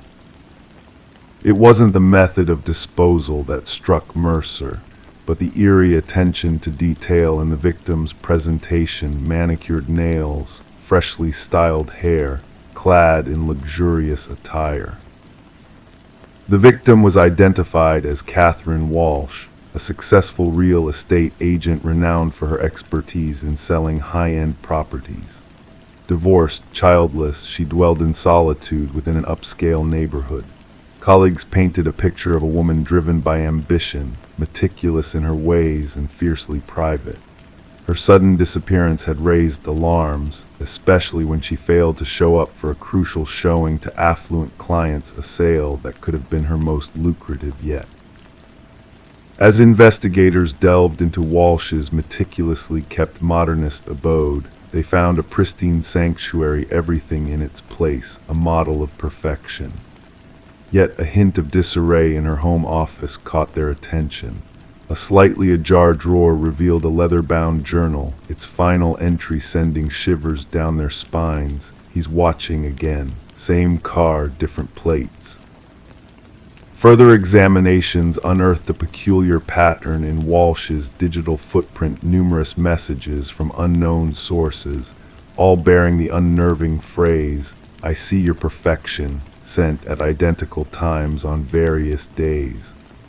Her online searches hinted at a growing unease, a quest for security systems and personal defense mechanisms. Mercer, connecting the dots with the meticulous staging of the crime scene, shared her insight with her partner. Our perpetrator is methodical. This is not a crime of passion, but a carefully orchestrated ritual. A breakthrough emerged from an unexpected source, a local pawn shop owner recognizing Walsh's distinctive emerald necklace, absent from her belongings. The culprit, a nondescript maintenance worker named Michael Linden, came into focus. Surveillance footage depicted Linden's repeated visits to Walsh's building, sometimes with his maintenance cart, sometimes without, always when she was away showcasing properties. A search of Linden's modest dwelling revealed a chilling collection of photos Walsh and other women, all bearing striking resemblances, captured surreptitiously. Some images were marked with ominous red crosses. Walsh was the third victim in Linden's macabre collection. Hidden behind a false wall, investigators uncovered a shrine, a macabre display of personal belongings from each victim, meticulously arranged, each item a testament to a disturbed mind. As Linden was brought in for questioning, his composed demeanor belied the horrors he had wrought. When confronted with the evidence, his voice flat, he uttered, "They were imperfect. They projected perfection, but I saw through the facade. Catherine's desk drawer was always in disarray. She missed a spot when applying her lipstick. Her perfection was a lie." The hunt for the first two victims alluded to in his enigmatic note led investigators to remote locations where two more suitcases were retrieved, each concealing women akin to Walsh real estate agents who prided themselves on their meticulous attention to detail. During Linden's trial, a chilling narrative unfolded: the meticulous stalking, the calculated rituals, the twisted perception of imperfection that drove his heinous acts. Families of the victims stood in silence as the judge handed down a life sentence, ensuring Linden would never see the light of day. For Detective Mercer, the case was officially closed, but the shadows of unanswered questions lingered. What dark impulse propelled Linden to fixate on these particular women? What inner flaw was he attempting to rectify through his gruesome acts? As the river meandered on its timeless journey, its waters gradually erasing all traces of the tragedy, on Mercer's desk at the precinct lay copies of those haunting notebooks, a stark reminder that beneath the facade of normalcy, darkness could lurk, waiting to surface. And in the quietude of seemingly ordinary lives, the most insidious predators may be hiding in plain sight, biding their time, seeking out that one perceived flaw to strike. Story 27. Once upon a time, the new occupants of a quaint Victorian-era home embarked on a journey of discovery that would unravel a chilling mystery hidden within its walls. Michael and Sarah Klein found themselves drawn to the charm of the old residence, unaware of the secrets lurking beneath its surface. The previous owner, a mysterious woman named Margaret Cavendish, had swiftly sold them the house, her silver-streaked dark hair hinting at a life left behind. It all began with a simple water stain in the master bedroom, a seemingly innocent blemish on the floral wallpaper that soon led to a revelation. As they peeled back the layers, a name emerged: Alina Winters, scrawled in ink repeatedly, as if pleading to be remembered. Sarah's fingers traced the haunting script, setting off a chain of events that would unearth a decades-old disappearance. Intrigued and unsettled, Michael delved into property records, only to find no trace of Alina Winters in the house's history. But a digital search yielded a single result: a missing persons case from long ago, featuring a woman who bore a striking resemblance to Margaret Cavendish. The pieces of the puzzle were slowly falling into place, revealing a connection that defied logic and reason. Their nights became consumed by research, by a relentless pursuit of truth that led them down a path they never could have imagined. The discovery of hidden identities, of a wall bearing witness to a tragic past, propelled them further into a mystery that refused to stay buried.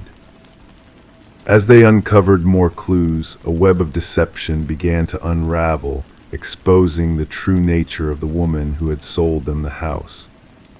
Margaret Cavendish was not who she claimed to be. She was a fractured soul named Rebecca Eldridge, haunted by a dark past and a desperate need for belonging. Forensic teams descended upon their home, excavating the backyard in search of answers buried deep within the earth. The walls themselves whispered of a crime long forgotten, of a life lost to the shadows. And as Alina Winter's remains were unearthed, justice, though delayed, finally prevailed. Rebecca Eldridge, in her fractured state, had created a world of illusions, of stolen identities and shattered truths.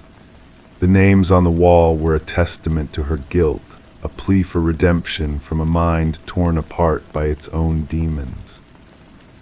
And so, as the sun set on the once charming Victorian home, Michael and Sarah stood witness to a tale of darkness and deceit, of a house where the past intertwined with the present in ways they could never have foreseen. The walls themselves had spoken, revealing a truth that would forever haunt their dreams, a truth that transformed their dream home into a haunting reminder of a life lost and a soul redeemed.